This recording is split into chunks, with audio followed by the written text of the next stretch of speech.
Original reporting. I'm Jennifer Kuiper. The Dutch cruise ship at the center of the deadly hantavirus outbreak is on its way to Spain's Canary Islands with nearly 150 guests and crew members on board. Ramy Inocencio reports from Tenerife, Spain. Protesters on the largest of Spain's Canary Islands are raising concerns about the upcoming arrival of the MV Hondias, the ship at the center of the hantavirus outbreak. For me, not good. I don't like the idea because in the hospitals we don't have too much beds. These demonstrations come as global health officials work to track down passengers who departed the vessel before guests were put on lockdown. This is a dangerous virus. Only to the person who's really infected. That's World Health Organization spokesperson Christian Lindmeier. The cruise ship passengers will disembark in groups of 5, be put on small boats, taken to the port, and then they will be picked up by planes from their respective countries. The U.S. and U.K. have sent their own planes.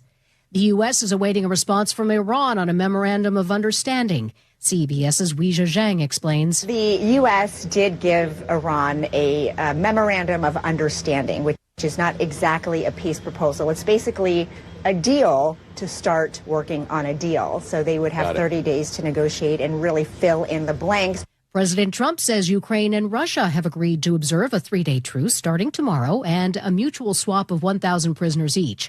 Trump posts on social media that the short truce would hopefully be the beginning of the end of a very long, deadly, and hard-fought war. CBS's Olivia Rinaldi. Both sides had actually agreed to the ceasefire earlier in the week. Russia proposed it. Ukraine agreed. It was supposed to go into effect last night, their time on Thursday night.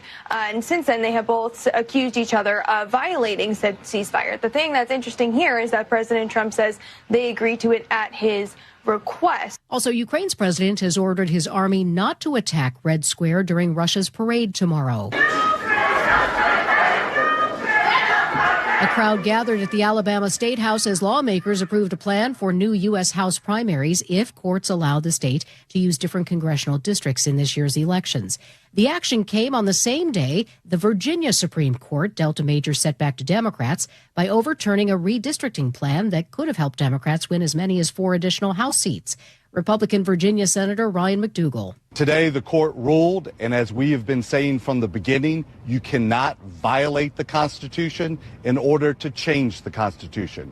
The Supreme Court made that clear. Stocks closed up on Wall Street. This is CBS News. What is going on? What's going on here? How is this possible? Great storytelling starts here. Oh, come on. Why? It's time for 60 Minutes. Coming up, a verdict in the shooting death of a teenager in Renton. That's after Nate Connors at the real-time traffic desk. All right, Aaron, this one's brought to us by Subaru of Puyallup. Good news up in Bellingham. We're all clear. Both southbound and northbound I-5 had just recently reopened at Sunset Drive following close to a 2-hour closure for a personal crisis situation. So South 5 is totally cleared out. North 5, we're getting there. Just a brief backup still down in South Bellingham. Everett to Marysville, a 10-minute trip. Seattle to Everett's at 40 minutes. Bellevue to Everett already at 50 minutes. Most of that slowing is in Bellevue. Once you get into Kirkland, this turns into scattered slowing through Bothell. South 5 into Seattle slows at 85th in the downtown. North 5, we've got our scattered backups from the Michigan Curve to the Ship Canal Bridge. 35 minutes to get through downtown. South 405 slows from Bellevue all the way into the Renton S-curves. Bellevue to Renton, plan on 25 minutes. And Tacoma to Olympia, you just hit 1 hour. You've got pretty thick backups there through JBLM, and then more slowing as you head into Olympia. With the high gas prices, now's the time to buy a hybrid or all-electric at Subaru of Puyallup. Great selection and pricing at your stress-free dealership, SubaruPuyallup.com. KIRO Newsradio Real-Time Traffic. I'm Nate Connors. KIRO News Radio, 97.3 FM, Northwest News. Now, the latest from KIRO News Radio and mynorthwest.com. Good afternoon. I'm Aaron Granello. An off-duty security guard has now been convicted in the shooting death of a teenager. Aaron Myers was found guilty today of second-degree murder and assault for killing 17-year-old Ali Rohani outside a Renton Big 5 Sporting Goods 2 years ago. The teen had a BB gun. Myers mistook that for a real gun. An argument in Seattle's Beacon Hill neighborhood this morning led to gunfire. Detective Eric Munoz with Seattle Police says it happened by an RV near 35th Avenue South and South Finley Street. There was an altercation among a number of people in that RV, or basically in or around that RV. And during that time, the suspect had walked up to them, and some sort of altercation or argument ensued, and that suspect fired off the gun. Bullets hit the RV and one person who was grazed in the head. Medics took them to Harborview, and they are expected to survive. Police have not caught that shooter. A Seattle man has been detained after social media posts appear to show him throwing a rock at a monk seal in Hawaii. KIRO Newsradio's Luke Ducey has more. Video appears to show the 37-year-old suspect from Seattle standing on a beach in Maui, throwing a rock the size of a brick at the head of a monk seal that was swimming about 10 feet away. What are you doing? Why would you throw a rock at it? Hello? It's not clear if the rock hit the seal. Hawaiian monk seals are protected under federal and state law. The man was detained by law enforcement. Luke Ducey, KIRO News Radio. New developments in the long-running debate over helicopter landings at Seattle Children's Hospital. The Laurelhurst Community Council now says it fully supports the hospital's plan to end a key medical review process, clearing the way for faster city approval. Both sides say the change will speed up emergency air access for critically ill and injured children. Your weather update now, seeing some increasing sunshine this afternoon. Highs today in the low 60s. Right now, 60 degrees in downtown Seattle. I'm Aaron Granillo, KIRO News Radio. Your best source for local news, serving Western Washington and the world with the KIRO Newsradio App. Always streaming live on your smart speakers. You're listening to KIRO News Radio, Northwest News.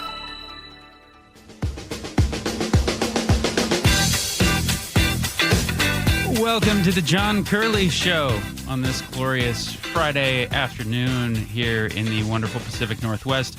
I'm Greg Tomlin. This is Angela Poe Russell. Hello, Greg. I am so excited to be with you. I've been hoping they would put us together sometime. Yes, absolutely. I'm relishing the opportunity. And, you know... First? One other time, but it's been forever. But it's been forever. Yes. And you know what I'm struck by? I thought about how to open the show today, and I'm really excited for the amount of conversations we're going to have with many hot button issues of the day. And I'm struck by some of our differences, right? I'm male, you're female. I'm white, you're black. Our politics are different. I lean a little to the right. I think you probably lean a little more progressive. I play guitar, you play piano, right? But there's also things that unite us. We're both parents. We both love media, journalism, communication, the arts. And both of us love our country, this state, and this city. So I can't wait to explore the things that unite us in areas where we may differ. And honestly, it's what makes this job so fascinating and interesting and captivating, and also just what adds flavor to life in general. Okay, it's 3:08. We just started, and I'm already tearing up. Come on. No, okay. Well, that was beautiful. Thank you. I love that. Yes, so let's dive right into it. And what I mean by that is bright lights and hot orbs. And it's not the name of Capitol Hill's most trendy new nightclub. It's the term the Seattle Times uses to describe the latest dump of UFO files, which reveals from the United States government. Well, what does it reveal exactly? My impression after exploring some of these files is we got to see a lot more fuzzy blobs filmed in black and white that move quickly and sometimes look like they're defying the laws of physics. Now, these are called UAPs in modern terms, unidentified anomalous phenomena. UFO is what most of us grew up knowing them as, unidentified flying objects, but they had to change that definition because not necessarily all of these things that we're seeing in pictures and hearing in people's recollections are flying. So we had to mix it up a little bit. But the new terminology seems like a bit of a mouthful. Yeah, unidentified anomalous phenomenon. Is that it? 3 times quickly, and I'll give you $1. Exactly. I know. But you're right. I was so excited about going on the website and being able to see the pictures. And then you go in there, and you're right. It's like the blob. So I decided, I was like, okay, well, maybe if I read some of the files. And I did uncover something really interesting. There we go. Story time. It is a dark night, August 1947. Mr. Powell, an airline captain with Pan American. He's flying from Newfoundland to LaGuardia. Okay. And while he's there in the air, sees this bright orange object. At first, his co-pilot doesn't see it. And then they adjust and move, and now both of them see this bright orange object right side of the cockpit. They said they saw it for about 30 seconds and that it did not appear gaseous in the sense that it seemed like it was a real solid thing. So I found the actual files more interesting than the pictures because you're right. The pics, you just see these... It's like you could have, It's very underwhelming. And if people are following us on YouTube right now, we've been putting up some of the pictures here during our conversation. You can also go to war.gov. That's the Department of War, the newly dubbed Department of War, formerly the Department of Defense. And they have a little UFO tab in the top right-hand corner. And when you click it, you can just sort of click through a number of these pictures that have been newly released. But again, Joe, you were almost irate at the false billing for what we were going to get today. There was a lot of excitement built. Donald Trump tweeted this out, whereas previous administrations have failed to be transparent on this subject. With these new documents and videos, the people can decide for themselves. What the hell is going on? And then he ends with the classic Trump, have fun and enjoy. It's just I had very low expectations for this because the timing to me seems very highly suspicious. Like this is just distraction from a war, from a hantavirus, from the Epstein files. So I didn't expect much, but this fell well below expectations. This wasn't like a Department of Justice, official cataloged and curated file with redactions website. This is on the Department of War's recruiting website where you can along with see these pictures, you can take quizzes and check in this week in photos and here's this live events and speech. This is a joke. And then you go to see some of these pictures and some of the files, quote unquote, that they've released. Okay, the one we have up right now on YouTube. Yeah. It's like an artist's rendering. It's a rendering of it. It's like someone who just took their first year in Photoshop, put together. This looked like it was created in 1991, and it's basically just a sphere that's been like elongated and a big bright light. It's the worst Photoshop ever. And here's the description, the caption on it. Actual site photo with FBI lab rendered graphic overlay depicting corroborated eyewitness reports from September 23rd of an apparent ellipsoid bronze metallic object materializing out of a bright light in the sky, 130 to 190 feet in length, and disappearing instantaneously. And then it doesn't say where this happened. It doesn't say where this. I looked for it. Never said where it happened. It was and odd. This isn't like this isn't a file. Like, this isn't a classified file. If this was classified at any point in time, I can't imagine why. Like, why would you waste the red ink on the stamp on this thing? Like, this it's is just interesting. Don't you both feel that there's been a whole lot of buildup? And one of the reasons Trump was appealing is that he was coming from outside the government and he was going to blow the lid off all of America's secrets, and JFK, we were going to get all these new answers, and UFOs, and we'll finally know the truth about how our government is just hiding so many things from the American people. I mean, it's going to be like Men in Black was a documentary. And then it just seems like it's been like letdown after letdown. It's almost given me more faith in some of his successors, and like, it seems like a big nothing burger. And at the same time, there's this movie that came out, I think a documentary called The Age of Disclosure, which features high-level officials in the U.S. government, past and present, all talking about this stuff, but it still seems almost atmospheric or speculative at best. Like to just talk, you mean? Like just more talk. Well, speaking of talk, so I normally don't talk inside baseball, but I think for this story, I want to for the public benefit. So you know how we always talk about when you go to stores, they set the music a certain way, the temperature a certain way so that you'll buy. Or casinos. All of that stuff is curated, right?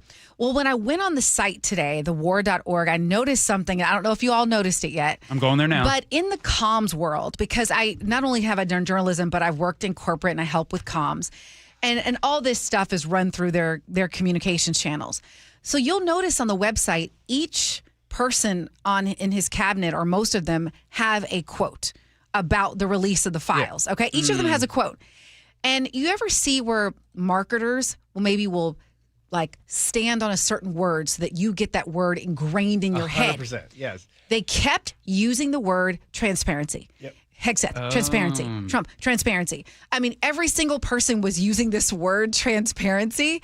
And it just made me think about, okay, I love transparency.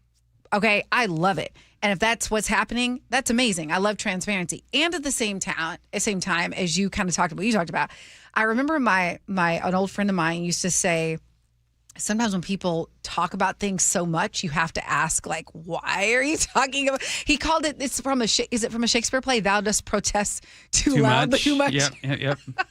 Right. Oh, so I see what you're saying. The more they talk about it, the more it makes you feel like something's off or something's fishy, like they're not being transparent. Because I know these things go through multiple channels in theory. And so every one of you had to give a quote on this about transparency. Right. And then you all are talking about the big release of this, and you're saying, okay, it seems like a nothing burger. But the American people do get to decide for themselves. Okay, yeah. And speaking of which, and how about some transparency of our own? With this latest dump and just what you've believed over a span of your lifetime, 30,000-foot question, or maybe 30 million-foot question, do you think we're alone in the universe? No. Or do you think it's likely that there is some type of life form out there? I think that it's likely that there's something else out there. You do. And the reason I believe that is because why not? Why would we be the only, form of life in the whole universe? As I've gotten older, I tend to lean more towards your perspective, honestly. But previously, I was a no-go. It seems stupid. But I'll relay this anecdote before we get on to our next story here. My wife and I took our kids to the Oregon coast for spring break. Ooh. And the night before we were going to drive back, we had the perfect weather conditions, and our kids were begging us to light a bonfire on the beach in Manzanita before we went home. They'd seen people do this. And again, no wind. It was 60 degrees. We got really lucky in April on the Oregon coast. And so we build this big bonfire. Our 3 kids are out there. I'm sitting by my wife, and there's not a cloud in the sky. One of these perfect, like, dad moments, right? You're just like, I want to make this last forever. And we look up. This feels like this is starting like a poltergeist movie. No. It doesn't take a dark Sorry, turn. go ahead. Yeah. We look up and you just see stars. You see, the Big Dipper and different planets you can kind of pick out, and the moon. And it just seemed like it went on forever. And my kids are looking up at it kind of in awe. We get a lot of overcast days here in Washington. So this was kind of special. We're out. And it seemed like we were the only people on the beach at the time. And one of my favorite factoids that I've kept with me for decades, I finally relayed to my kids. And as we were all looking up stargazing, like literally, I said, do you know there are more stars in the universe than grains of sand on all the beaches and all the deserts on planet Earth? And we're sitting there on this beach, just looking miles to our left and miles to our right of endless sand. And I just sort of sparked their imagination. And I'm thinking, if we truly don't even know what the end of the universe is, like our observable universe is limited to a radius of about 46 billion light years, it's very well that it could be infinite. And so I start to think, we see through such a glass darkly. We have such a finite, limited knowledge out there. I wouldn't put any possibility out of reach. You know what I mean? Yeah. So anyways, now, that does got me it look thinking like about E.T.? No idea. Yeah, exactly. Does it have a long neck and phone home? I don't know. Okay, you've been really compelled by the story of this cruise ship. And the first I've heard of this phrase, hantavirus, let alone the Andes hantavirus, which is strain, right? a strain of this thing. 3 people are dead on this cruise ship. And I was sort of, I don't know, I don't want to say I was laughing it off because it's a matter of human life and death. But I wasn't taking it as seriously as you were in our pre-show meeting. Why does this story fascinate you so much? And why are you sort of freaked out?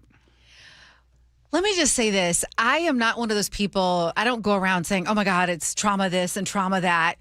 But I do think there was a certain level of trauma from COVID. And I think whenever people get a whiff of, oh my God, could there be another pandemic? I think people, well, I'll just speak for myself. I see this happening and it freaks me out. And I think the thing I worry about is what we don't know and feeling like there was this void of information in the beginning of the COVID pandemic. And they're saying, oh, it's fine. I even remember the president at the time was like, oh, it's going to be like a cold. It's going to do this and it's going to do that. And meanwhile, we go back and it's like it was here as early as December. And so but I think the thing that bothers me most is that we let all these people off, like the folks who were on that ship from the U.S. Some of them are already back. They're in Texas and Georgia. And here's the thing that really, now let me just be clear. The World Health Organization came out and said, listen, this is not another COVID-19. This is different. It's harder to spread. I get that. Like, I totally get the facts, and I want to make sure that I lead with that. I'm trying to tell you what this feels like. And I cannot deny they're saying it's so hard to spread, and because it says it requires prolonged, intimate contact. Okay, what does intimate mean? Because of several people, because here are the latest numbers, 5 confirmed cases, 8 suspected cases. Now, were they all in the same place and got it from the same source, or did one get it and they spread it to the others? The other piece of this that concerns me is the long incubation period. It has an incubation up to 6 weeks. So you might not know you have it. How do you quarantine that, you know? But I want to go back to the facts. The World Health Organization came out and said this cannot be another one just because of the way it is spread. Do I sound as hyped up as I feel? No. Well, yes. A little yes bit, and no. Joe, I do. I mean, you've calmed down since earlier. So. Well, and the way you explain it here makes me understand sort of the visceral response to this, because we're still not that far removed from the COVID outbreak just 5-6 years ago. And this is an international event. Officials are now tracking contacts across Europe, the U.S., South Africa, South Atlantic Islands, and other countries. 24 people got off this cruise ship before they knew what killed the one person. They had one person pass away from it at the time these 24 people got off. Then 2 more ended up passing away. And I think there's 17 American nationals that have been brought back to the U.S. And the Andes hantavirus strain can have a mortality rate around 30 to 40% in severe cases. Why does this story fascinate us? Absolutely, because of the COVID angle. There's also just something about cruise ships in general. I think there's some socioeconomic factors that have to do with it. Also, cruise ships are just petri dishes in general. There's the isolation factor. So they're just naturally kind of dramatic and stories about cruise ships. There's an amazing documentary on Netflix called, Trainwreck, the Poop Cruise. And it was about this Carnival Triumph disaster in the year 2013 where they lost power and none of the toilets worked. And you see where this goes. Heck no. Okay, so what keeps you calm? Why? So what, in that you hear situation? These? No, I'm saying you hear these headlines. I'm kind of getting amped up. You're calm. Yeah. What's keeping you calm? Is it the actual facts?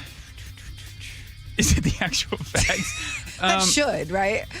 I would be more comforted if I knew that they were tracking these people more carefully, but I still think, I believe that health officials are saying that it's hard to transmit, even though it's one of the more transferable strains of it. Yes. And so I think, I said this about COVID though too, just like you pointed out, when we had the first verified case in Everett, I was on the air and I just said, wash your hands. Like, we'll get over it. Right. We've seen swine flu come and go and H1N1 and all that kind of craze. And so you're right. I'm going to pause on this one a little bit. Just limit your intimate contact with anybody that's been out of the country, especially South America. And can we get a hard definition of what intimate contact is? That part. Seriously. Is it swap and spit, prolonged or intimate contact. But that's an airplane. You can take an airplane and be with some folks that just came from, that's the problem. Well, there was one flight attendant that interacted with one of these people very closely, and she was not feeling well, but they said she just had a cold that tested negative. Oh, she did test negative. Yeah, okay, she did test negative. So. Well, that's good. And she was helping this guy, up in his face. Okay, I've gone from a 9 to a 7 now. Okay, this is great. Yeah. Okay, shall we get to traffic? Is that what we're going to next? Stay safe out there, folks. Greg Tomlin and Angela Poe Russell in for John Curley and Nate Connors at the real-time traffic desk. Yes, thank you. Subaru Puyallup has our update. Let's start you here in Seattle. 35 minutes to get through downtown on North 5. Your backup start near the Michigan Curve. Bellevue to Renton is going to take you a half hour this afternoon. You're slow from 520 all the way to that Renton Landing before you catch a break. North 405, we're heavy from South Center past the Renton Landing. South Center to Bellevue's got a 10-minute delay already, taking 35 minutes. Seattle to Federal Way, just a half hour. You got your usual backups starting at Interurban Avenue down to 516. Renton to Puyallup on 167's at 40 minutes. The north end, you're looking pretty good. From State Route 18 into Puyallup, however, it is jam-packed. Both directions of State Route 18 are packed between Auburn and Federal Way. With the high gas prices, now is the time to buy a hybrid or all-electric at Subaru of Puyallup. Great selection and pricing are at your stress-free dealership, SubaruofPuyallup.com. KIRO News Radio, real-time traffic. I'm Nate Connors.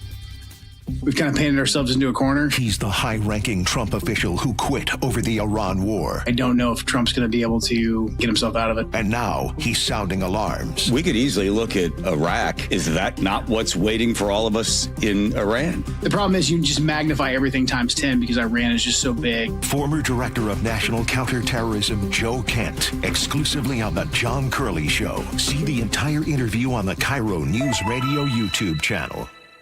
Hey, you know Earthwise Salvage in Soto? That really cool place with all the amazing doors, windows, and other treasure? Great news! They just opened a brand new location nearby. The Salvage Lumber Warehouse is ready to serve as a central resource for contractors, builders, home DIYers, and hobbyist woodworkers, providing access to clean, de-nailed lumber ready for reuse. Flooring, beams, siding, mantles, live edge slabs, and so much more. All harvested from structures, not forests. Visit EWSalvage.com. If you're over 62 and feel squeezed by rising monthly bills, listen carefully. I'm Steve Teitler, owner of Best Mortgage. Every week I talk with seniors who love their home, want to stay in it, but feel more financial pressure every month. Property taxes are adding up. Insurance is up. Everyday bills are up, and for some, they still have a mortgage payment on top of all of that. Are you worried about outliving your savings? A reverse mortgage could help by eliminating your mortgage payment, paying off debt, and giving you breathing room every month.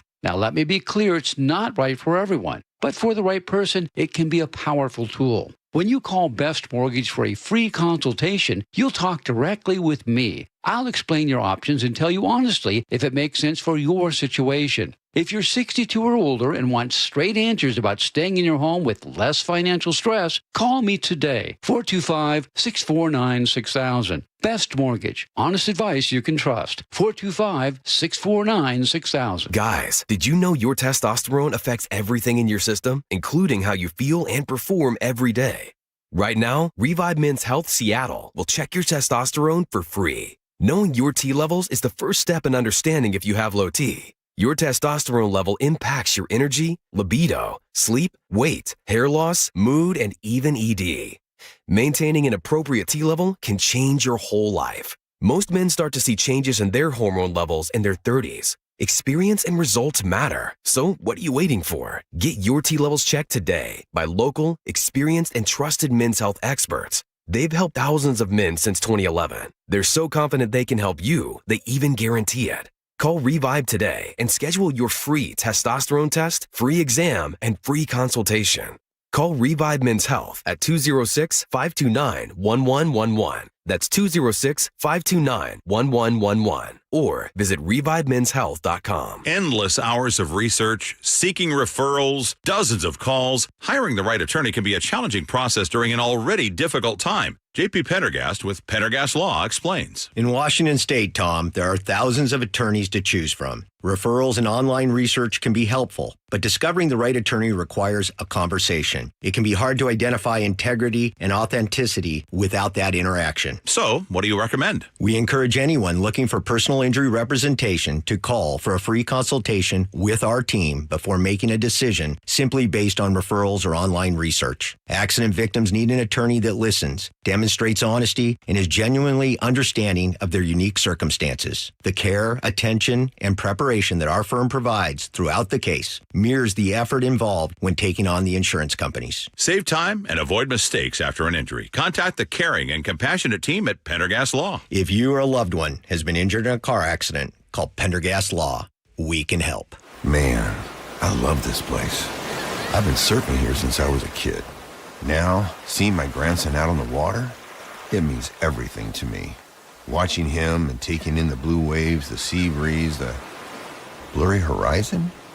If you have geographic atrophy, or GA, subtle changes in vision could mean it's progressing toward irreversible vision loss. Izervay is proven to slow GA progression and could help preserve your vision for longer, so you may keep seeing the world around you.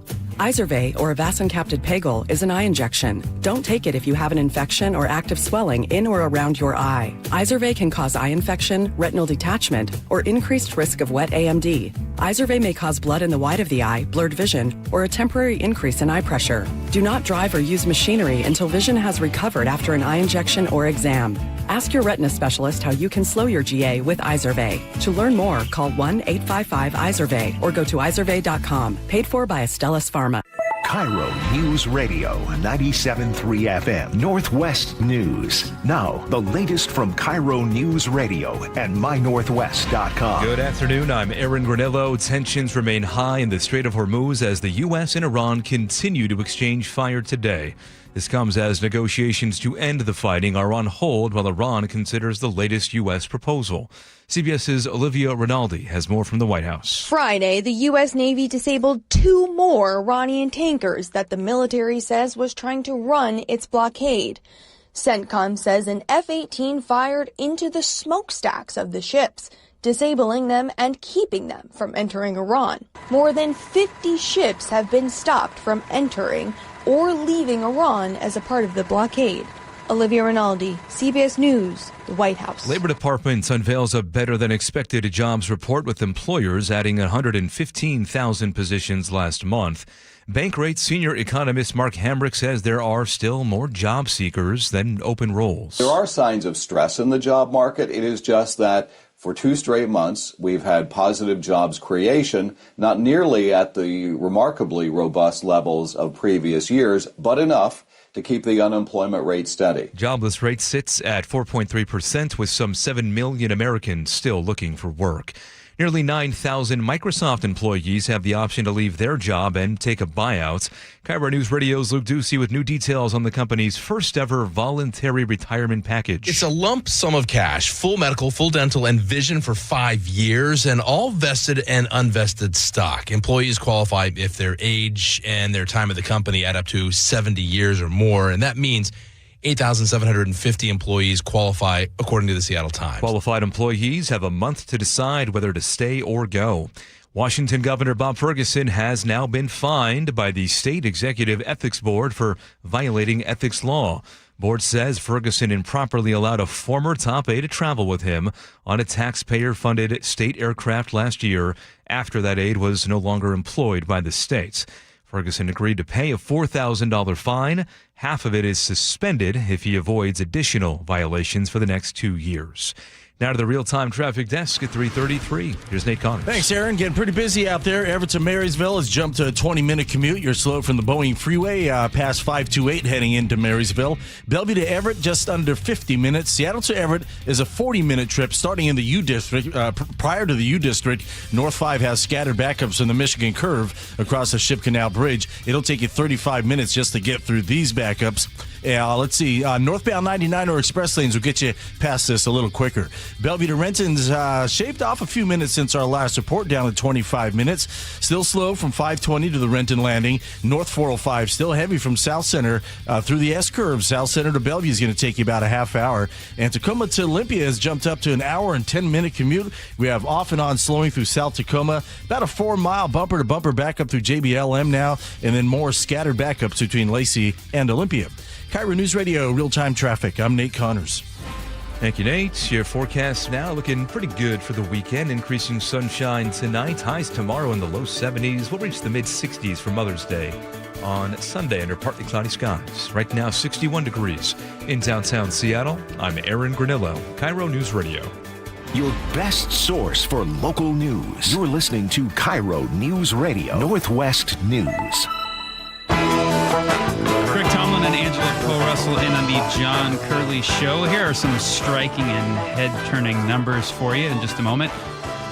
Angela, did you know artificial intelligence, or AI, was the leading reason companies gave for layoffs in April for the second straight month amid rising economic uncertainty and heavy spending on AI infrastructure? This, according to the International Business Times. There's a firm called Challenger Gray and Christmas, which reported that around 22,000 layoffs in April were tied to AI-related restructuring, accounting for 26% of all announced cuts during the month. The total number of layoffs rose 38% from March, with the technology sector recording the largest share of reductions. I can't say I'm necessarily shocked or surprised by this. It seems like it's been a bit of a slow roll. Do you think we're just getting started with the amount of jobs we're seeing go away due to artificial intelligence? Or do you think we're about to see a big acceleration in the coming months and even years? I tell you what, I'm not so good at predicting the future, but I can kind of call attention to what I'm seeing in the present. And it begs this question. So let me get this straight.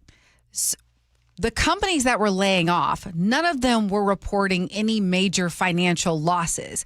They're actually doing really, really well. I know Microsoft has been doing very profitable, Meta as well. So this was not a distress kind of decision. This was about shifting resources to invest in the future, and I'm putting that in quotes, and the future is AI. So I'm going to reframe that question. Let me get this straight. So we're getting rid of humans so we can invest in systems that do human things. Is that how I understand it? Or better, superhuman? I think Meta calls it superhuman. Well, so tools that can do something more efficiently than a human can. It's streamlined. It can be done faster. It can be done at a much higher, faster pace and be done better. And do humans need this? Did humans ask? I mean, but so yes, I get your point. But still, it boils down. So let me get this straight. We are cutting back jobs for humans so that we can invest in technology to replace them. Yeah. I mean, I constantly go back and forth on this. There's a tension at the center of my thinking. And that is, I think, get on board or get left in the dust. Because Pandora's box is open, whatever metaphor you want to use here. And so I have to confess to you, Angela, at least once a day, my social media algorithm is on to me, and they're constantly feeding me, get yourself educated about AI videos as I'm doom scrolling. And so, hey, turn off the Netflix and watch this 3-hour presentation about how to use Claude. And I'll take the bait, because I feel like we're at such an inflection point societally, historically, that I don't want to be one of those people that didn't catch on to the revolution, and then 10 years go by and I'm one of these old guys who is just saying, I don't understand any of that. And furthermore, I might be unemployed because I didn't catch on. And I sort of feel like all of us need to be versed in how to use AI for our benefit rather than just accepting our fate of we're going to be replaced by it. Absolutely. I mean, I utilize AI, so I'm not anti-AI, but I'm just asking a bigger question as all fellow humans that we have in common. Question, it's a philosophical question as to what end are we doing this?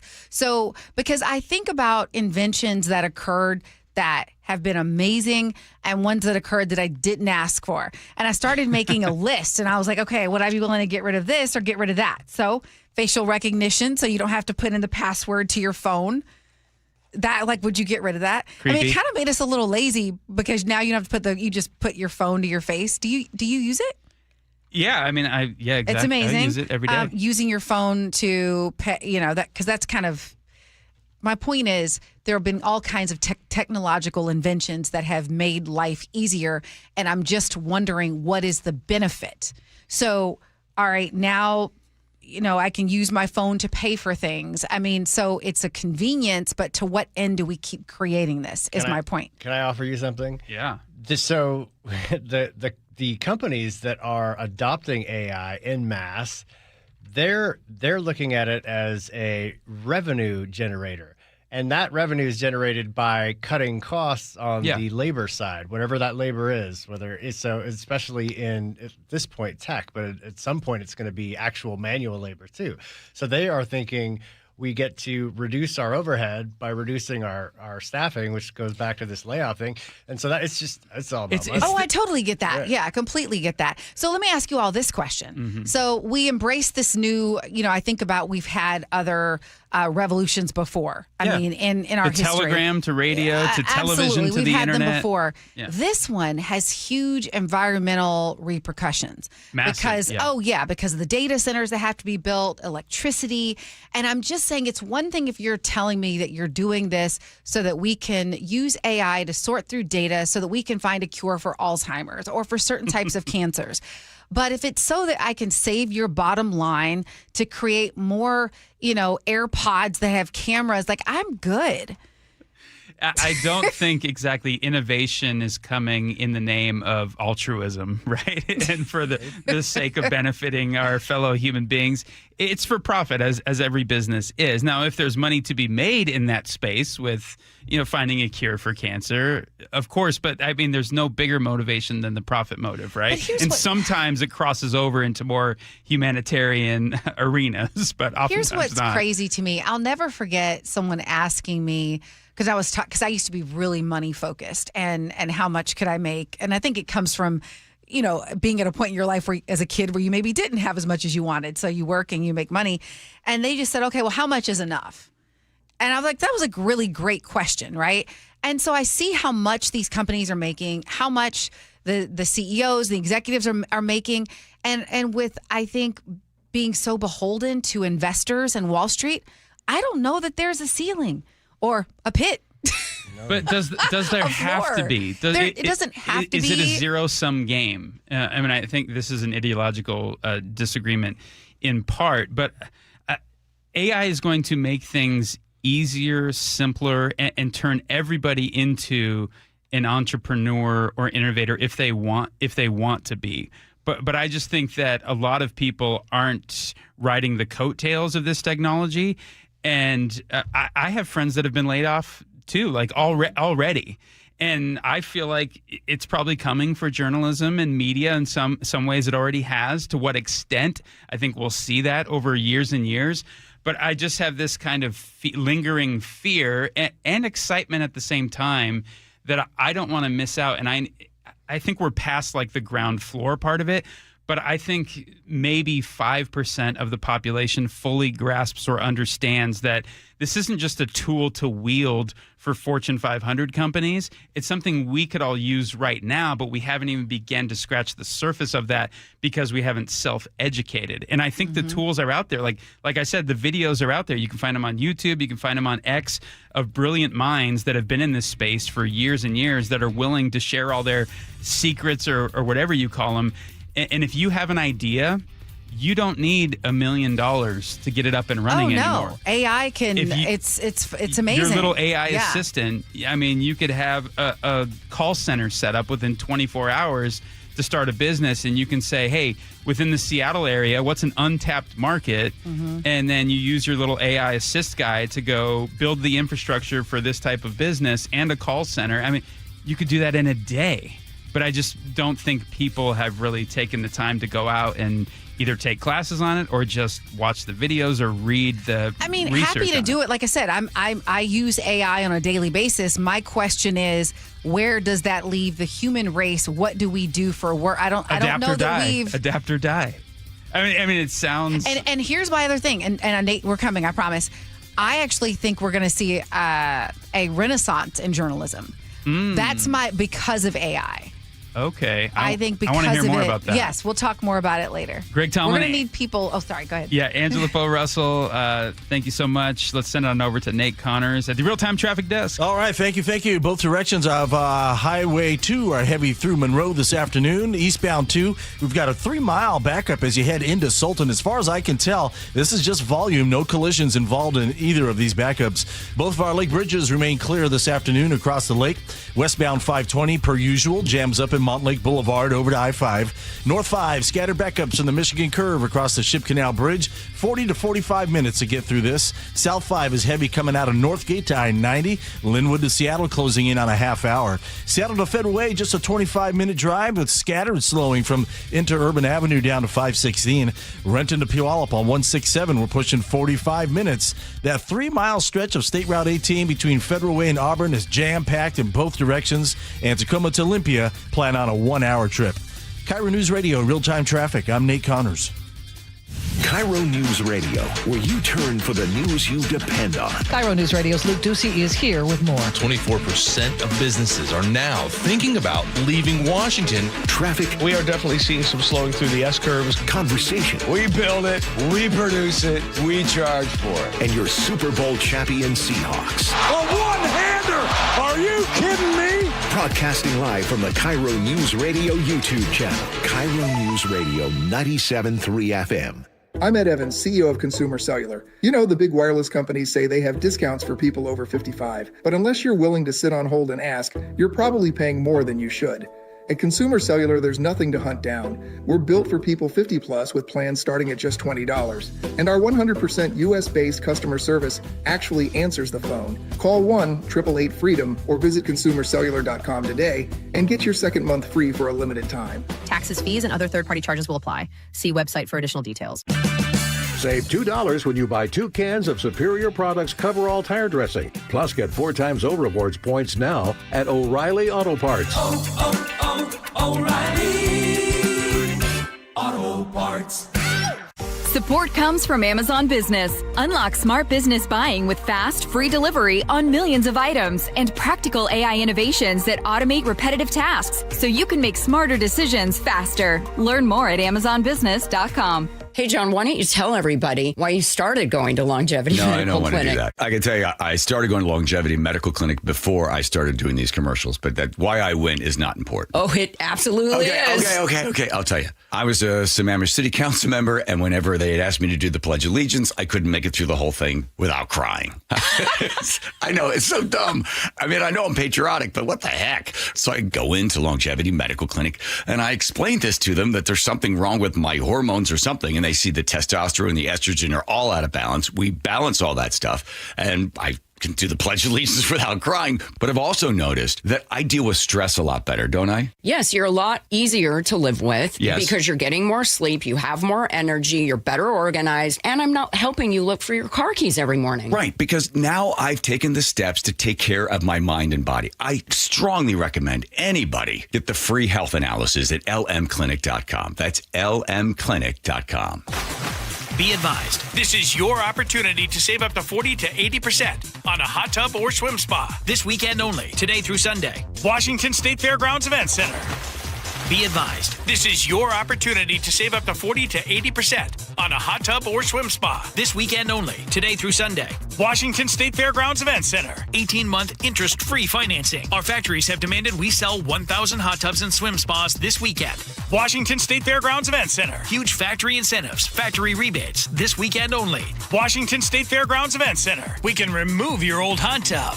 Free delivery of your new hot tub. Deep discounts. Washington State Fairgrounds Event Center.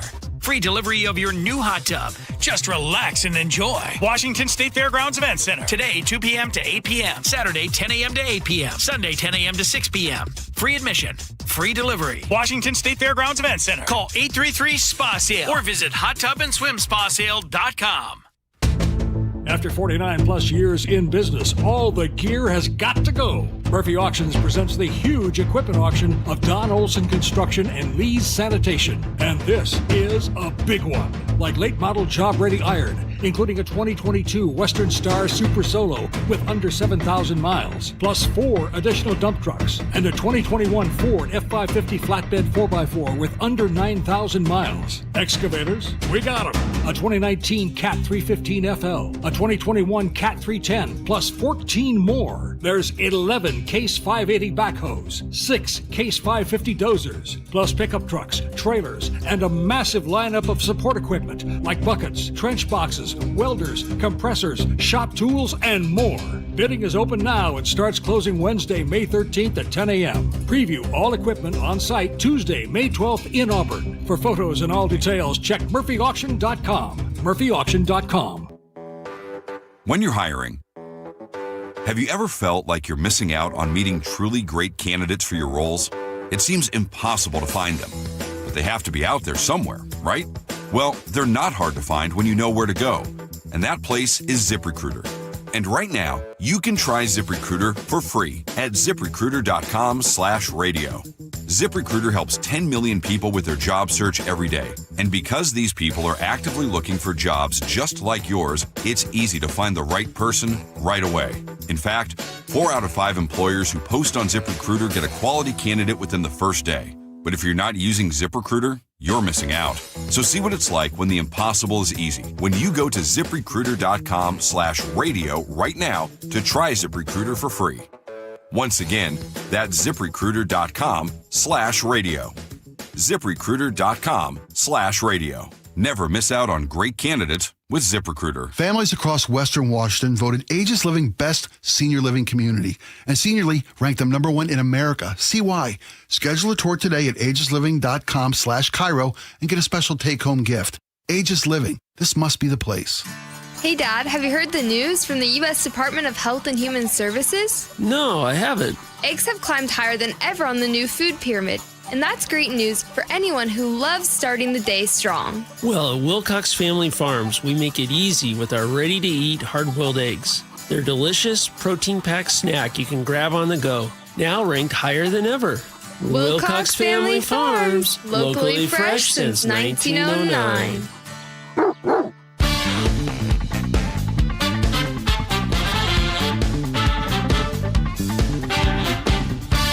Greg Tomlin and Angela Poe Russell in on the John Curley Show. Are you an Apple fan? A fan of Apple computer, iPhones, AirPods, that whole deal?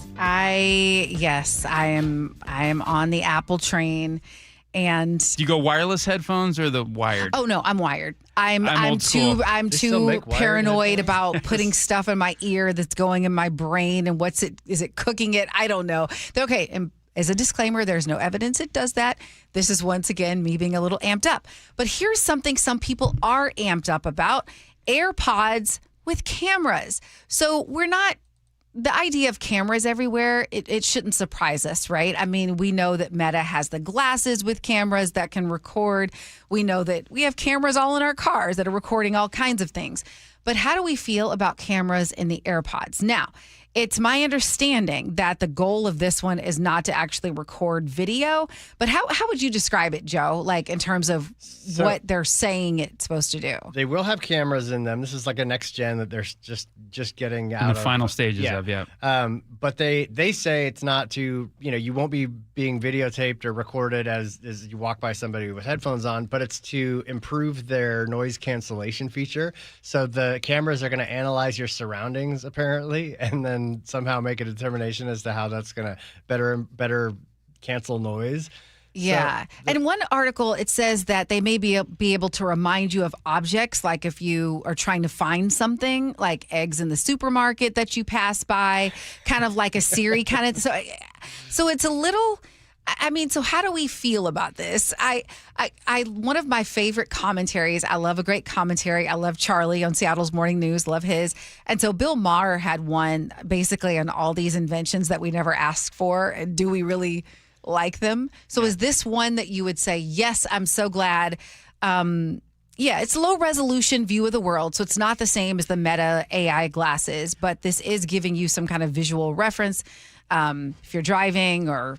Yeah, how do you feel about that? I've kind of accepted the fact that if I'm out in public, I'm going to be filmed at all times, no matter what. And it's kind of sad. I look fondly back at like 100 years ago where you could be out in public and if something embarrassing happens to you, one person sees it, that's as far as it'll ever go. And nowadays I just realize and I'm resigned to the idea that I assume people are filming and that's wave of the future, and that's the way it's going to go. I would also be extremely cautious in believing Apple when they say, oh, we're only going to use it for this purpose. Because I remember a story not so long ago, if you remember the popular Pokemon Go game, where basically people had their phones out and superimposed on the screen was little Pokemon creatures. Mm-hmm. But it turns out in actuality, 30 billion images of real-world locations were filed. And then they used those images to build some AI geospatial model for robots and stuff. Mm-hmm. And so just because a new technology is being built is one thing, don't think that they won't use all that information for other purposes. Mm-hmm. Maybe even nefarious purposes. I don't know. So I'm not an adopter or an early adopter of these technologies. But I just sort of shrug and go, yeah, I guess I assume that my life is going to be on film. Like in 100 years, every single human being will have like a full-length documentary about themselves because of all the footage. Yep. It'll just be ubiquitous, and you'll plug it into AI and go, make a movie of this person's life and every time they've been filmed, and they'll be able to do it. But then you're just a face in the crowd at that point, and so you're... Yeah. All right. Well, you've been listening to Greg Tomlin. I'm Angela Poe Russell. We want to check in now with Nate for a check on traffic. All right. Thanks, Angie. This report brought to you by Carpet Liquidators. Express lanes, North 5 and Lake City Way. A disabled vehicle blocks your right lane. The main line isn't too bad. Seattle to Everett is 40 minutes. Just scattered slowing between Shoreline and Mill Creek. Bellevue to Everett, 45 minutes. Everett to Marysville, 20. Bellevue to Renton, we're struggling in a half hour. It's slow from 520 into the S-curves. Get your entire home installed for just $99 at Carpet Liquidators. From carpet to flooring, Carpet Liquidators has got you covered. KIRO News Radio, real-time traffic. I'm Nate Connors. Choke Points with Chris Sullivan. With Choke Points, we try to answer listeners' questions. It can be as simple as a neighborhood stop sign, or it can be as big as the budget for transportation. I don't care. I'll find the answer for you. It's really easy to get a hold of me at mynorthwest.com. We have a direct link there that gets right to me. You can also do it in the app. You can hit me up on the text line. Choke Points, presented by Carter Subaru. Tuesdays and Thursdays on KIRO News Radio 97.3 FM. Do you get sinus infections, congestion, sinus pressure and pain, sinus headaches? You've gone to the doctor. You visit urgent care over and over again. And it's always the same thing, right? Oh, I know. Let's try antibiotics and some nasal sprays. But they just keep coming back. You may suffer with chronic sinus infections. The good news? Relief is possible. How? A minimally invasive procedure called the Sinusoft procedure, available only at the Modern Nose Clinic. Imagine a procedure so delicate there are no narcotics. Less cutting means less bleeding, so no packing, and no operating room. The Sinusoft procedure is designed for the clinic. If you suffer with chronic sinus infections, facial pain, pressure, and congestion, find out if the Sinusoft procedure, available only at the Modern Nose Clinic, is the solution for you. Call and set an appointment today. 206-388-2770. 206-388-2770. That's 206-388-2770. Join in on the conversation by sending a text to 888-973-5476. That's 888-973-KIRO. Progressive knows you think the grass is always greener. Like maybe you ride a motorcycle. But today, it's raining. So you wish you had an RV. But if you did, you'd have to listen to some guy parked next to it at a campsite plays acoustic guitar. Now, before you start wishing you had a boat, remember, your brother-in-law would invite himself every weekend. Permission to come aboard, Captain? But one thing that is greener is the money you could save when you bundle your RV, boat, or motorcycle with your home or auto with Progressive. Progressive Casualty Insurance Company affiliates and third-party insurers. Not available in all states or situations. This is the story of the one. As a procurement manager for a hospital system, she keeps every facility in her network stocked and ready. That's why she counts on Grainger to be her single source for thousands of products, from disinfectants to lighting, air filters, and more. And with fast, dependable delivery, Grainger helps her keep every facility stocked, safe, and running smoothly. Call 1-800-GRAINGER, click Grainger.com, or just stop by. Grainger, for the ones who get it done.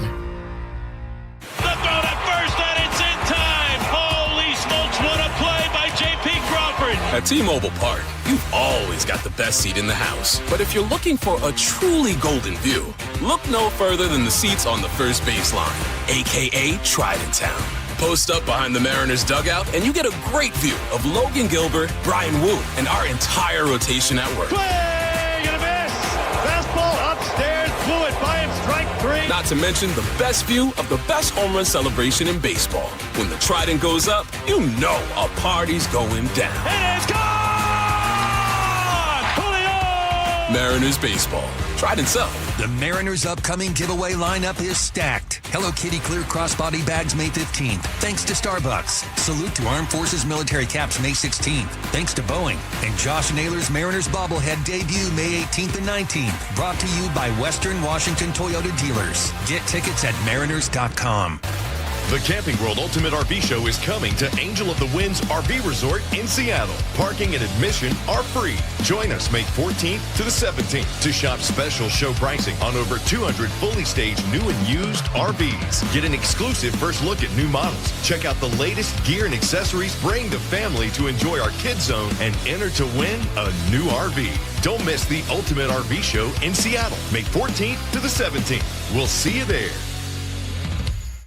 I'm Ed Evans, CEO of Consumer Cellular. No, we're not one of the big guys. Truth is, we don't want to be. If you're over 50, Big Wireless probably has you paying for more data than you might need. You could be throwing away thousands over a lifetime. Our entry-level data plans start at just $20 a month. And for a limited time, switch and get your second month free. Call 1-888-FREEDOM, visit consumercellular.com or a store near you and get your second month free today. Plans include $5 credit for auto pay and e-billing. See site for additional details. Your best source for local news. KIRO Newsradio, Northwest News. Epic parties start at Staples. Now you can grab Party City balloons, decorations, and tableware, plus matching custom invites, banners, and more right at Staples. That was easy. Your best source for local news. KIRO Newsradio, KIRO FM, and HD1, Tacoma, Seattle, Northwest News. This is CBS News on the Hour, your home for original reporting. I'm Jennifer Kuiper. Experts and sci-fi fans are combing through the Pentagon's first release of files from decades ago about reports of UFOs. CBS's Allison Keyes with more. Space, the final frontier. Anyone who grew up watching Captain James T. Kirk on Star Trek is probably thinking already, aha! There are reports of bright orbs, some doing corkscrews on one brightly lit linear object in the sky. Harvard astrophysicist Avi Loeb says, we need to figure out whether these are natural phenomena or perhaps some very advanced technologies that we are not aware of. Allison Keyes, CBS News, Washington. Virginia's highest court strikes down a Democratic redistricting plan approved by voters in a statewide referendum. The court ruled that the Democratic majority in the state legislature violated procedural requirements. CBS's Finn Gomez asked Kyle Kondik of the University of Virginia Center for Politics how today's decision impacts the November election nationwide. Kyle is one of the sharpest map watchers in the game. Factoring in Virginia plus the new Tennessee and Florida maps, he now has at least 211 seats that lean Republican, 208 that lean Democratic, 16 true toss-ups on the midterm map. Tensions are high in the Strait of Hormuz as the U.S. and Iran continue to exchange fire, as negotiations to permanently end the fighting are on hold while Iran considers the latest U.S. proposal. CBS's Olivia Rinaldi reports. Friday, the U.S. Navy disabled 2 more Iranian tankers that the military says was trying to run its blockade. CENTCOM says an F-18 fired into the smokestacks of the ships, disabling them and keeping them from entering Iran. More than 50 ships have been stopped from entering or leaving Iran as a part of the blockade. Olivia Rinaldi, CBS News, the White House. The U.S. is preparing to evacuate Americans from the cruise ship struck with hantavirus, killing 3 people. It's due in the Canary Islands early Sunday. The Americans will be taken to the University of Nebraska Medical Center, which has a special biocontainment unit. Dr. Angela Hewlett is the medical director. I want to make that very clear that these are individuals that were on this ship, but they have been potentially exposed but not known to be infected with hantavirus. A cyber attack disrupted thousands of schools nationwide as students crammed for finals, knocking out a system called Canvas. CBS LA's Tina Patel. Hackers calling themselves Shiny Hunters said they had hacked into Instructure. That's the tech company that operates Canvas. The hackers said they had student and faculty information like names, email addresses, ID numbers, and private.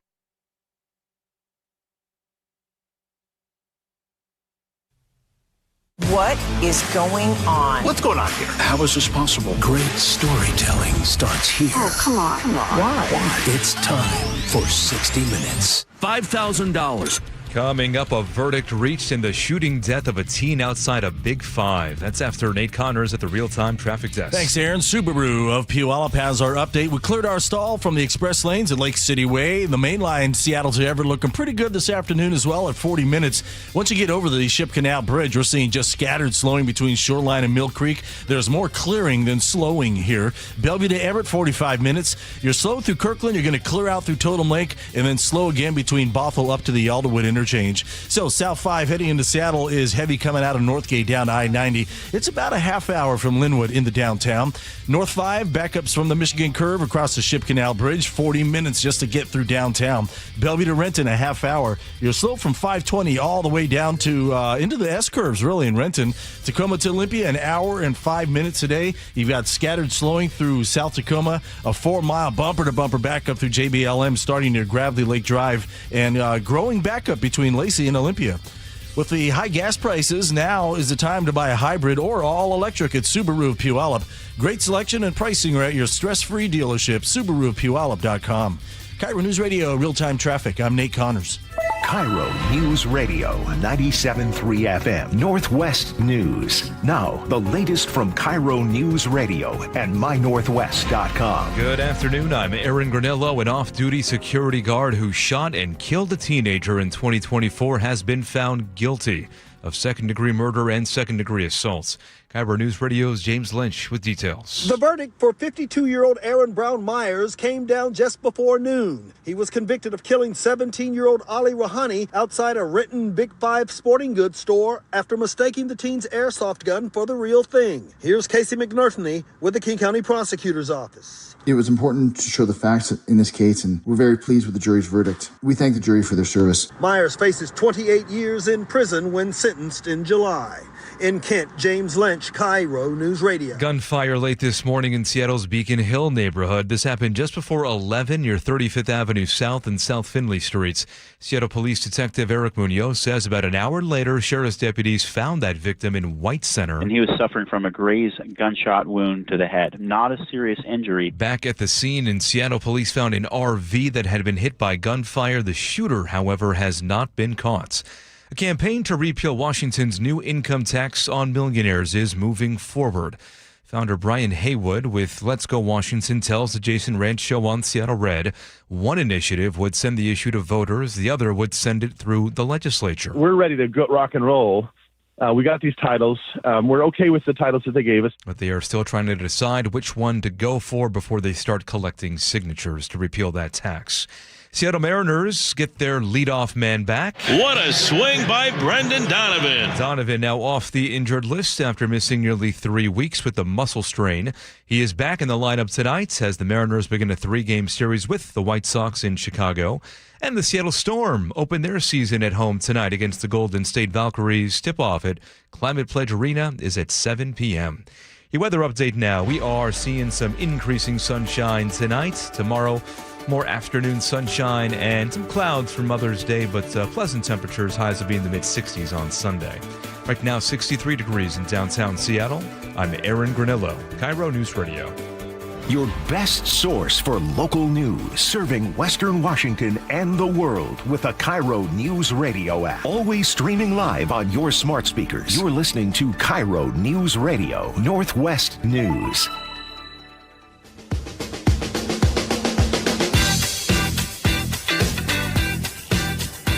Welcome to the John Curley Show on this Friday afternoon. John is off today, but I'm Angela Poe Russell filling in along with Greg Tomlin. Joe is still here holding the fort down. How are you all doing? Great. Yeah, this has been a good show so far. I'm glad to be here. Fantastic. Okay, well, listen, we have a big story today. Officials at Sammamish High School in Bellevue are dealing with harassment after word spread of an alleged Black graduation celebration. Some right-wing commentators heard about their plans and posted it on social media, accusing them of violating their own discrimination policies. Joining us now to talk about this is Dr. William Jackson, Director of Teaching and Learning for the Bellevue School District. Good afternoon, and thanks for joining us, Dr. Jackson. Thank you for having me. And I got to brag on you a little bit. Is it true you were like, just so we can level set on who you are, you were like the principal of the year or something? Yes, 2024. Okay, well, good. Thanks for all the work you're doing. So why don't we start from the beginning? What is actually planned? Sure. We have several cultural celebrations planned honoring our graduates. We do have graduations planned as well for every student who's graduating this spring. But we do, for this specific one, this is a Black student graduation, honoring our Black student graduates. And this isn't the only cultural celebration for a student group, but they don't receive a diploma at this graduation. This is more of a celebration of their heritage and their history and shared values. And how would you sort of summarize some of the backlash that Sammamish High School has been getting for this supplemental graduation ceremony, and what is your main response to it? Well, I would just say my main response is, our focus is on building a beloved community.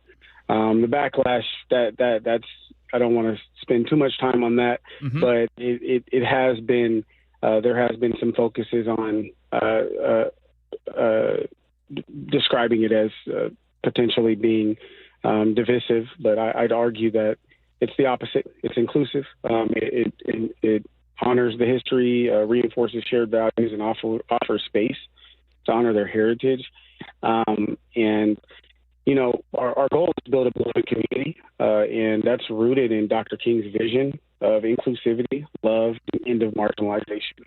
So some of these strategies, like it can be a Black student graduation, Latino student graduation. It can be, any group that we're celebrating. We're ultimately intending to build safe, love, joy, so these students can feel their strongest sense of belonging, so that they could have their highest confidence in class to perform the highest they possibly can. So the goal is for an academic performance, but we start with building those sense of belonging and love and joy. Dr. Jackson, thanks again so much for joining us here on the John Curley Show. That we're having a little trouble with the line that you're on right now. I don't know if it's possible to clear that up at all, but thanks again for joining us, Angela. Yeah, are you moving around or in a space where the service is a little better? I can hear me better now. Yeah, try maybe talk just a little bit. Can you hear me? Yeah, it's still a little. What do you think, Joe? Keep going, or should Angela and I discuss while we try to get the line a little clearer? Yeah, I could try. Maybe we'll put you on hold for just a second. Yeah, we'll put you on hold for just a second, see if we can clear up that line a little bit here. But this is a fascinating topic for me, Angela, because I do think when the general public gets word of a quote-unquote segregated graduation ceremony, I think the truth is somewhere in the middle. A lot of lines get blurred, and there are some bad faith actors that make their way into the discussion. I'm more interested in getting at the heart of this issue here, and I do have some probing questions that I think will make for a fascinating ideological discussion. But just on a surface here, before we get back to our conversation with Dr. William Jackson, do you have any personal issue with supplemental ceremonies to honor certain groups, either minority groups or other people that want to be sanctioned on campus for a gathering like this? Every school for so many years has affinity groups, and they have affinity groups because you have, similar experiences. Now, we talked earlier about things that we share in common, and then there are certain things that, members of the Black community or folks who are from down south, we have things that we share. You have people who are part of the LGBTQ community that were like, hey, we want spaces where we can connect and have and be in a space with people with shared values or shared experiences. Yeah. So this is a common thing. I think I think you're right in this, again, coming from the perspective of people who are looking for clicks on social media. It's just a headline that people can use, and it gets people riled up. And when I think of everything that's going on right now, it just seems like a selective outrage. And even if it were, let's say, even if it were a Black actual graduation, like, why? I'm trying to understand why people are outraged. Yeah. I don't fit into the outrage category, but I would like to interject a bit of pushback and a different perspective, and I could have my mind changed on this. But some things that I noted in preparation for this conversation is I sort of have a knee-jerk impulse to not normalize separation by identity categories, especially for community events that are at their heart supposed to be unifying. So if you think of a high school, amidst all our differences, and take again where this is happening at Sammamish High School, you have students that are boys and girls, black and white, Asian, Latino. You have high-income households. You have low-income households. You have kids coming from divorced families, nuclear families, LGBTQ families. And I think one of the cool things about a graduation ceremony is we're here to say we're all graduates of Sammamish. Yes, we can be fragmented and disunited in many factors that divide us, but this is an instance where we all come together and put all that aside and say we're going to be Sammamish graduates. This is going to be all of our alma maters from now until forever. And isn't it great that we all come together? And then the follow-up question for the principle that you're establishing as an institution, which is we will sanction some events to celebrate certain cultures, cultural heritage, and so forth. The follow-up question would be, how should a school decide which groups receive official recognition ceremonies and which do not? Because do you have to draw the line somewhere and say we're only going to endorse these certain groups? And if another group came forward, we'd say, well, no, not you. And then we get into the habit of saying, if you're going to allow one or two, then you would need to allow all. So then the natural question comes forth of if a white student group wants to come forward and say, we would like to celebrate white culture. And we would, you're doing it, allowing this for black culture, Latino culture, indigenous peoples culture. We want to celebrate everything that has to do with white culture. Would the school be just as accommodating in that situation? Because again, it's about the principle, not about the respective individual cases. The way I see it is whatever groups have been sanctioned on campus should have access to shared, because all kinds of graduation events. Yeah. And so like I know it, I believe it's at my daughter's school. They did establish a group for white students, and I want to make sure I don't misspeak on this. So I will follow up with my daughter to get the name of it. But the idea of it was to support about how we can be allies in spaces and things like that. But to your overall question, I think that it is important. And I know that when I spoke to someone from the school district, they were saying absolutely other affinity groups have had graduation celebrations. So this hasn't been limited to one group. And I agree. If there has been a sanctioned group on campus, if it's an LGBTQ group, if it's a Latino group, and they want to have a cultural celebration and they're able to fund it, or maybe it's a shared thing, it should have equal access. And it's my understanding that's the case for this situation. Hey, I just wanted to bring on Janine Thorne. She's the one that actually set up the conversation with Dr. Jackson, and she did a really great job, and her phone is much better. So I want to invite her to come on, and she can get any questions or wherever you guys left off. So maybe she can answer. Janine, did you hear the question that Greg posed? No, I did not. Oh, Okay. Janine, so yeah, my major question is, how do schools decide which groups receive official recognition for supplemental ceremonies like this and which do not? Is it hey, if we have a group that comes forward and asks to be sanctioned on campus for an extra graduation ceremony, you'll accommodate everybody?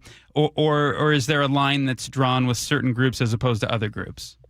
No, we work really closely with our community partners, and many of our cultural events revolve around community participation. So as they come up and work with our administration to assess what the needs of the student body are, what are the students saying that they want and need, then we look to fulfill that through our community partners. And we have developed a welcome center that a lot of those activities and requests come through to help make sure that we're meeting the needs of our students. So you're saying that no one is excluded if there are community partners who want to support. Okay. So we are not intentionally excluding anyone. We want to uplift cultural celebrations, and several groups have cultural celebrations, and not just within our school district, but across our districts and nationwide, and have been doing so for quite a while. So a hypothetical, if a group came to you and said, we got wind of some of these cultural celebrations, graduation celebrations happening on campus after the big graduation that involves everybody, and we have a group of Baptists here in Sammamish that are all attending school, all graduating this year, and we would like accommodations for some kind of meeting on campus about this. Would the school district get together and meet up and deem whether or not that should be an endorsed event or whether that space should become available, or would that be under a different guideline or a different kind of rubric for deciding who is not allowed to do that? Sure. I can't deal in hypotheticals, but I will say we have policies that govern us. Our school board drives those policies and works with our administration to implement them. We do have policies for community organizations that want to rent our facilities. That is one way that, we have strong partnerships with many community partners that have regular events that are not specific school district events, but they rent them and they use them for their purposes. And some of them even work with our students. So, it is a case-by-case basis. We're welcoming, open community and a school community, and we will work with individuals to find out what their needs are in relation to our policy and the needs of our students. So why have something like this? Why are events like this important? Like, as you say, because I know there was a lot of, it sounds like there were some folks at Sammamish that were really hurt by some of the social media comments and people calling and just some of the stuff, it sounds like, was inflammatory. Why is this something that you all are saying this is something we rally around and value? It is not meant in any way to exclude students. We are an inclusive community. We have one big ceremony that includes all of our students. That is our official graduation. We want to honor and uplift cultural identity and celebrate. And so some of the comments that you mentioned have been hurtful to students who are viewing this, and they're watching us as adults and how we respond to them, and how we talk about them. And all of these students are graduating. They are fulfilling the requirements by state law, and they are able to participate. They're not remedial. They're not, cast aside. We're inclusive of everyone. And so these celebrations are important because it's an achievement that many of them have worked very hard for, and the community partners that partner with us have helped them.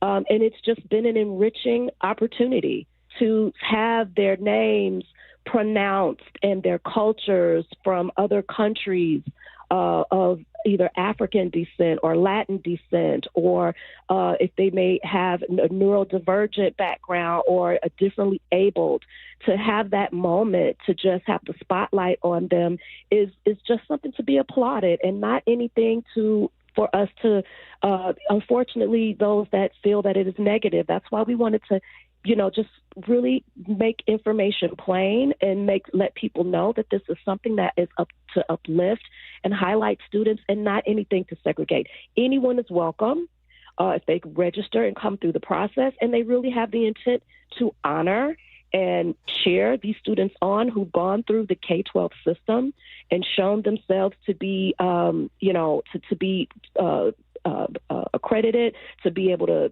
graduate and go on to, many of them are going on to very wonderful next phases of their life, not just collegiate opportunities, but all the other pathways, trade, industry, manufacturing, engineering, outside of the traditional college offerings. So we're celebrating all of those things.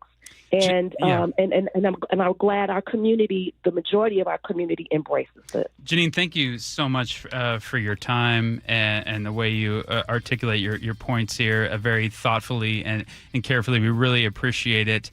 If I can, and this is a good faith question, and I have no ulterior or motive here by posing it, but do you understand any bit of the pushback to those arguments when you say something like these are inclusive events, they're not exclusive? Some people might think on its surface, by definition, they're exclusive because they deal in normalizing separation by certain identity categories, and might potentially lead to further fragmentation amongst communities when you give special precedent to either a Black or Latino community and saying we'll accommodate you for this space because our community has spoken out on this. But wouldn't you run the risk of, if you're going to say yes to one or two communities, wouldn't you need to say yes to 10, 20, 30 different communities and see how that could lead to further separation from one another, if I'm stating that clearly? Yeah, I don't understand it because I don't think people understand the intent behind why we have a celebration to uplift and promote. And it's not meant to divide. It simply is not. If I can go to a country club celebration with an elite group of people. If I'm able to get in there, then I don't feel like I'm being excluded. And anyone who wants to come and honestly celebrate our students and not be malicious has the ability to do so. Our campuses are public property.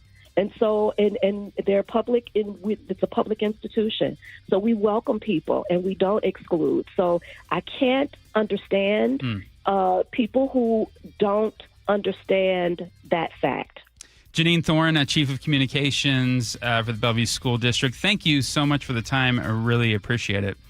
Thank you. Greg Tallman and Angela Poe Russell in on the John Curley Show. We'll be right back after these, but first let's send it on over to Nate Connors at the Real-Time Traffic Desk. Thank you, sir. Wilcox Farms has the update. South Seattle, we just cleared a collision South 5 at Albro Place. It was there long enough to add to our backup that starts in Northgate. So Linwood to Seattle, 35 minutes. But once you punch through this, you're pretty much wide open all the way into Federal Way near State Route 18. Little backup there near 560. In fact, Seattle to Federal Way, less than a half hour. Once you get to Federal Way, South 5 slows from 320th to the Puyallup River Bridge. All right, Renton to Puyallup on the Valley Freeway already improving to 35 minutes. We're pretty much clearing the north end. You're bumper to bumper from Algona into Puyallup. And if you're heading to Gig Harbor, westbound 16 is solid from Jackson Avenue all the way up to Olympic Drive, just volume.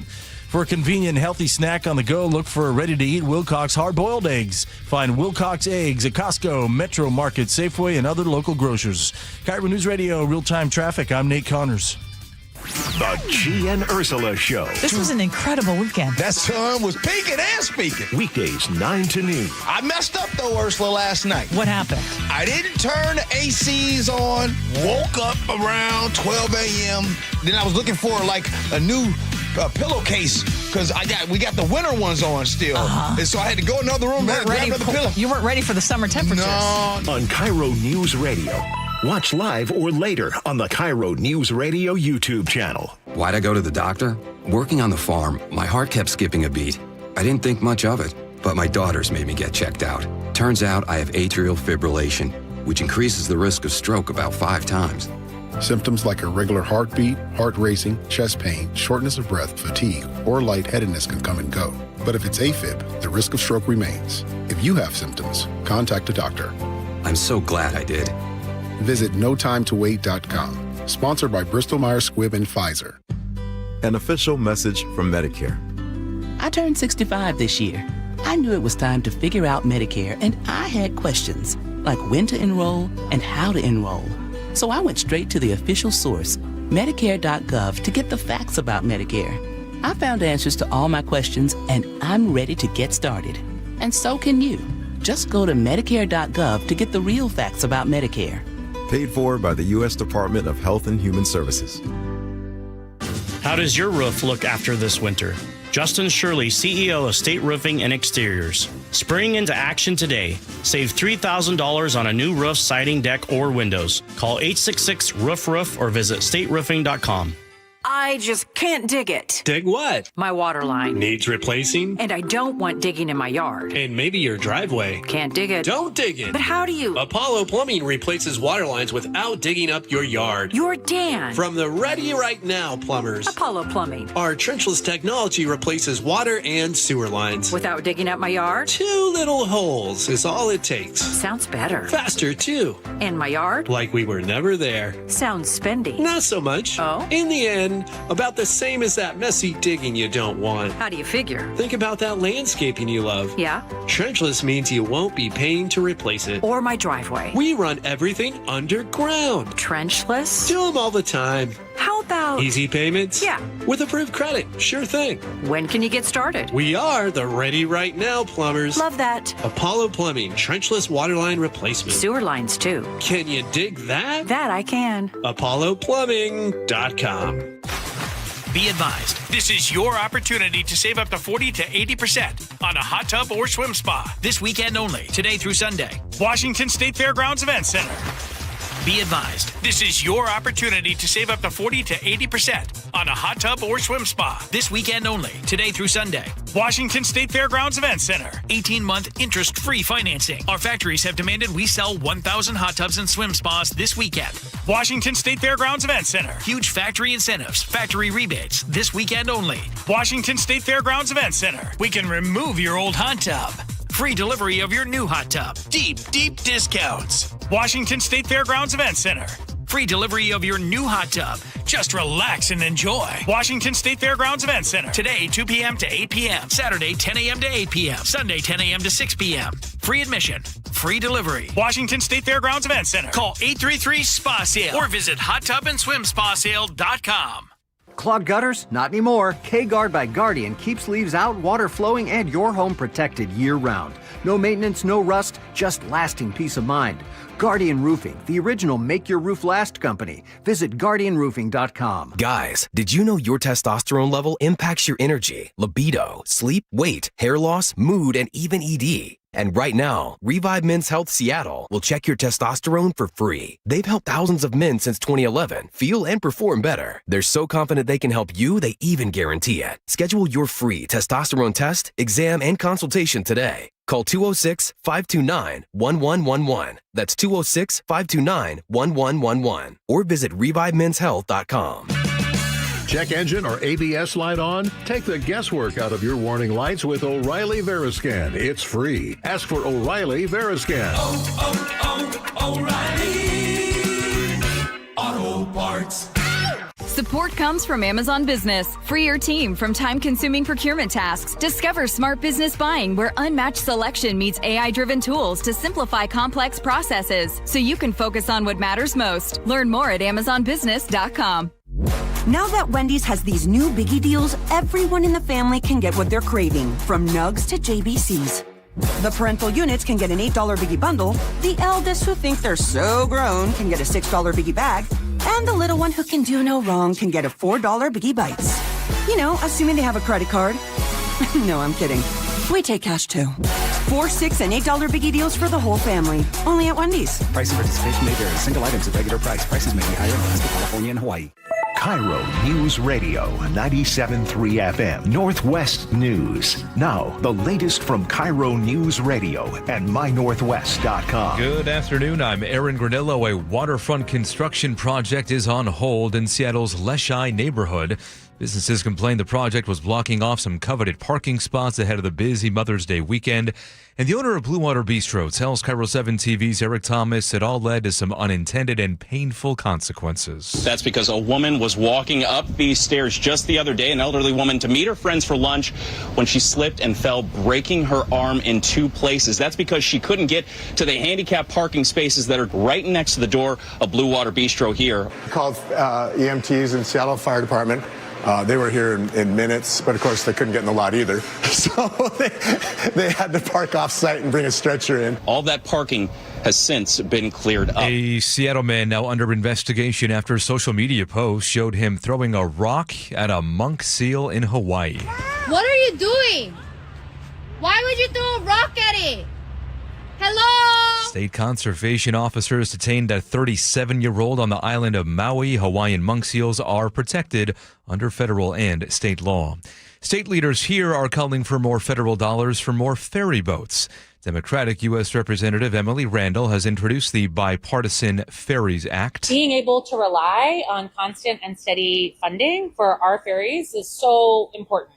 We all know what it feels like when you miss a boat, or when your run is canceled and you can't get to work or you can't get to your appointment. Bill calls for up to $550 million a year in federal passenger ferry grants, plus the new program to electrify and modernize aging fleets across the country.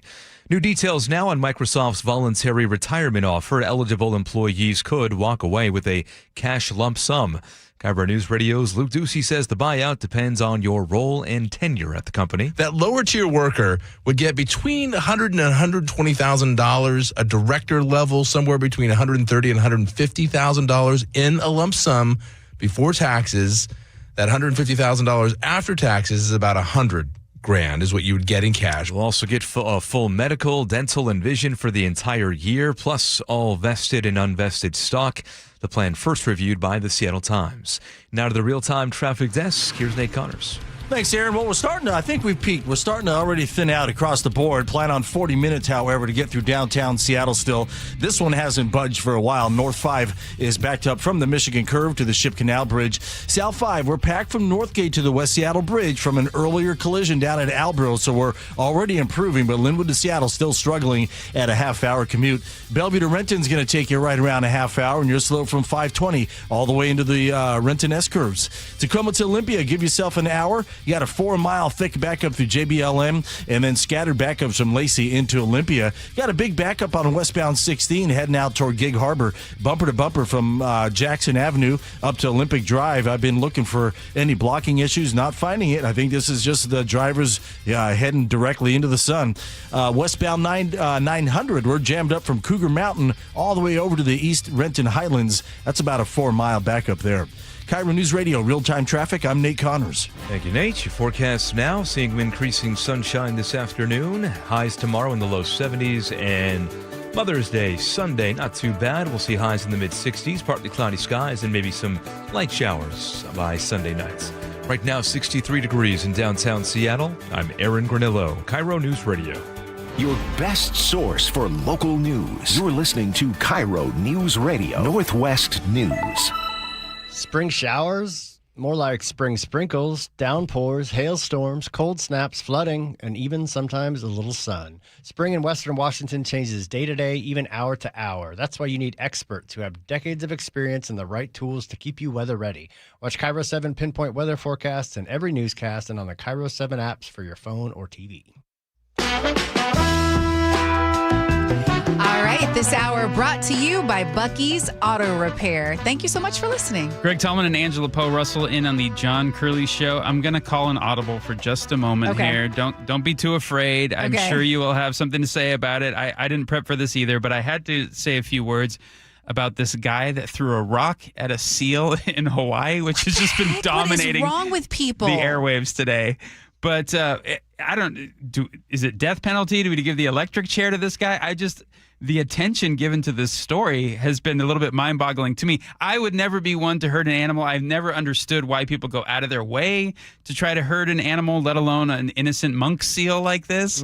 But my goodness, this is dominating the consciousness of the Pacific Northwest right now. There's something about watching someone do something violent towards a helpless creature or individual. It's like when you see the old man walking down. I think one recently happened in Seattle. This 70-something-year-old man is walking down the street and two people decide to just beat him up, Okay, but that's a human being. This is a seal, right? Man has dominion over the animals. I'm about to kick you out of the studio. Oh, I know. We're going to man. But I think there is this connection between people who abuse animals who actually do worse things. That's like true. there actually is Yeah, this. Have you there's a heard that correlation. before? Oh, of course, yeah. It's a gateway almost. It is a psychopath red flag, Right. Especially when kids do it. But here's two things. So the video went viral everywhere. Yeah. Not just Nationally. Yeah, nationally went viral, which is why anybody even heard about it. And then the response he had to the girl that called him out on it, he said, "Oh, well, I'm rich, I don't care."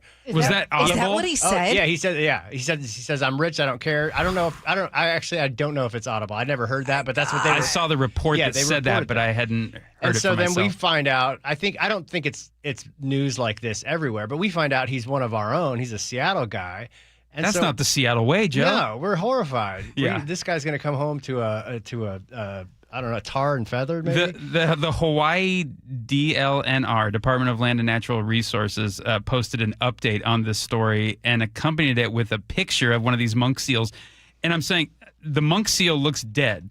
So you want to, but I don't think it's the one that this person struck. So there's a little bit of misdirection here. But the update is that this guy was taken in and questioned, actually, and I don't think was ultimately charged with anything. Because he's rich. He didn't care. He there you gave go. him some money and got out. Okay, that's the angle of the story that's ticking people off. But I think I know what point you may have been trying to make. Is there a feeling that people get more outraged when the victim is an animal versus a human? Maybe. I do. Maybe.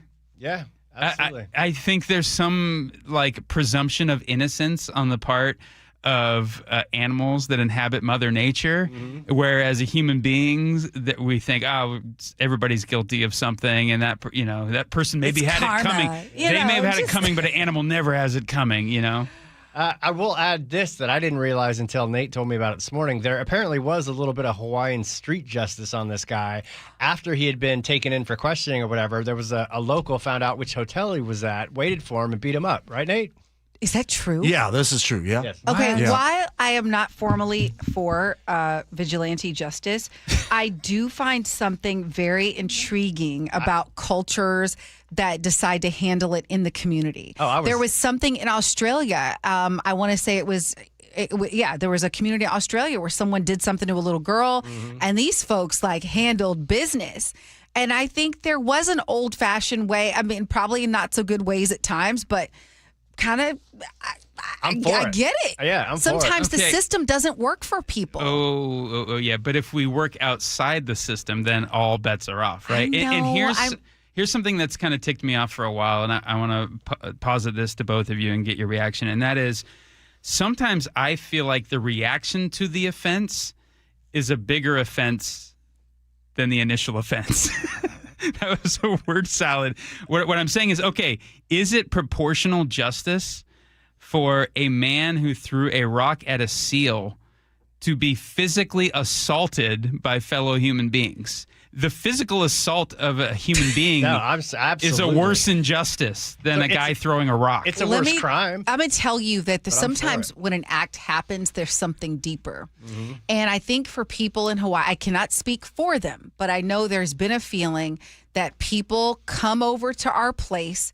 This is our home, and you come over here, you use our resources, you ruin the land. We appreciate your tourism dollars, yes, but respect us and respect our land and respect us as people. How often do we travel to places and we, enjoy their resources, but not try to connect with the people who take care of those resources? So I think deeper than that, he was just an example of those people that come over there and wreak havoc and with their rich whatever and leave. He's like the perfect embodiment of the colonial white. Yeah, he even said you took our land, you're trying to kill our seals, and you claim you're rich. It's like, nah, we're not going to have any of that. And just real quick, just so we know, when you say rock, it wasn't like a pebble. It was like a big rock. It was a hefty rock. It was like a soccer ball. I don't think the seal died, though. Yeah, no one has really said. I saw a picture of it. Can we get a follow-up interview with the seal? I saw a picture of it, and it was floating in the water like it shouldn't be floating. Yeah. Oh, really? But I don't know if it was just hurt or if Nate, it was just out sleeping. And it's an It was protected just sleeping, species. If I'd have seen the guy whoop this dude's butt, I would have taken him out for beers afterwards. Okay, I've really enjoyed this conversation, although it is a weighty topic. But I will say this, and we went on a bit of a tangent, but I think it does relate. surely you all have seen the statistics that show the younger generation is more and more finding acceptable political violence, right? Like statistics have risen for people that deem it acceptable to commit violence against a political opponent to achieve your ends. And what I'm saying is the retribution here for this guy who threw the rock at the seal, if it's disproportionate, it's the same concept of if Nazis are marching in the streets espousing some horrible ideas, a lot of people are like, yeah, beat up a Nazi today, beat up a Nazi. And to me, I find Nazi ideas reprehensible, abhorrent. But an idea is much different than an act of carrying out violence. So I actually think the person's beating up the Nazi in some form is committing a worse offense than bad speech. You don't think ideas turn to action, though? I think naturally many times they do. But I think the reason we have the First Amendment is to be able to air out horrible opinions and then combat those opinions with better ideas instead of physical violence. But once you invite that idea of, we don't like your opinion, and so it's justified for us to assault you or do violence against you, we're in uncharted territory as Americans. I haven't seen this research, but I do have a lot to say, but I know the music is playing. So maybe we return to this. We'll come back and tell you why Let's you're come wrong, back. Greg. Yes, Please exactly. do. I love you, Joe. This is great. Greg Tillman, Angela Poe Russell, and on the John Curley Show, Nate Connor is at the real-time traffic desk. Thank you, sir. Global Credit Union's got our update plan on 40 minutes to get through downtown Seattle on North 5. It is packed from the Michigan Curve to the Ship Canal Bridge. South 5 is jam-packed from Northgate Way to the West Seattle Bridge as we continue to recover from an earlier crash down near Mid-Boeing Field. So Linwood to Seattle is a half-hour commute. Going north of Seattle to Linwood, just 20 minutes, scattered slowing between Shoreline and Mill Creek. Bellevue to Linwood, closer to a half hour. Your scattered backups start in Kirkland, go all the way up into Alderwood. Everett to Marysville, still a little busy at 15 minutes. And Tacoma to Olympia continues to struggle at 1 hour. Your biggest holdup is this 4-mile bumper-to-bumper backup through JBLM. Global Credit Union, where members enjoy no-fee accounts and early payday with direct deposit. Learn more at globalcu.org. KIRO News Radio, real-time traffic. I'm Nate Connors. KIRO News Radio, where you turn for the news you depend on. KIRO News Radio's Luke Ducey is here with more. 24% of businesses are now thinking about leaving Washington. Traffic. We are definitely seeing some slowing through the S-curves. Conversation. We build it, we produce it, we charge for it. And your Super Bowl champion Seahawks. A one-hander! Are you kidding me? Broadcasting live from the KIRO News Radio YouTube channel. KIRO News Radio 97.3 FM. Pump up the volume. Business moves fast. Orders roll in, deadlines close in. When you ship with USPS Ground Advantage, you can keep up with confidence. Every package stays in our secure network from dock to door. And with nationwide reach, dependable tracking, and upfront affordable pricing, you get built-in peace of mind. You run the business. We run the routes. Visit USPS.com/Ground Advantage to learn more. Tired of hearing scary radio ads about the IRS? Tax Relief Advocates is different. TRA is here to tell you that if you owe money to the IRS, whether it's $5,000 or $500,000, we have a solution. TRA can eliminate or reduce what you owe to the IRS with zero risk to you. We have over 1,000 5-star reviews on Google and an A+ with a BBB. End your tax nightmare today by visiting TRA.com or call 800-583-6681. That's 800-583-6681. Finding great candidates to hire can be like, well, trying to find a needle in a haystack. Sure, you can post your job to some job board, but then all you can do is hope the right person comes along, which is why you should try ZipRecruiter for free at ZipRecruiter.com/radio. ZipRecruiter doesn't depend on candidates finding you. It finds them for you. Its powerful technology identifies people with the right experience and actively invites them to apply to your job. You get qualified candidates fast. So while other companies might deliver a lot of hay, ZipRecruiter finds you what you're looking for. The needle in the haystack. See why 4 out of 5 employers who post a job on ZipRecruiter get a quality candidate within the first day. ZipRecruiter, the smartest way to hire. And right now, you can try ZipRecruiter for free. That's right, free at ZipRecruiter.com/radio. That's ZipRecruiter.com/radio. ZipRecruiter.com/radio. ZipRecruiter. Hey, it's John Curley. If you're having joint pain, this will interest you. Wednesday, May 13th, Dr. Mark Wagner, MD, is having a free live webinar to talk about stem cell therapy. I'm really looking forward to this live webinar to educate on how using your own stem cells can be an extremely successful method to help regenerate native tissue in rotator cuffs, meniscus tears, and reduce pain in osteoarthritic joints.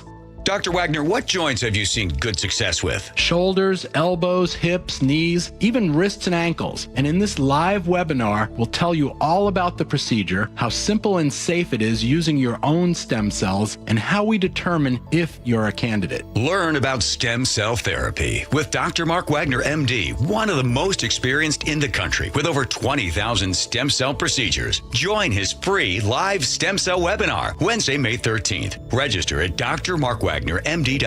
That's drmarkwagnermd.com. Wait! Before you change the station, listen to this.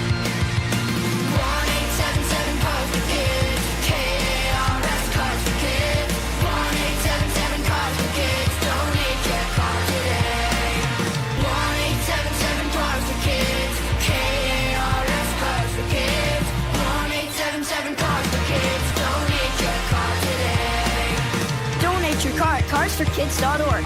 That's cars with a K. Pickup is quick and easy. You'll also get a vacation voucher and a tax deduction. 1-877-CARS-FOR-KIDS. KARS Cars for Kids.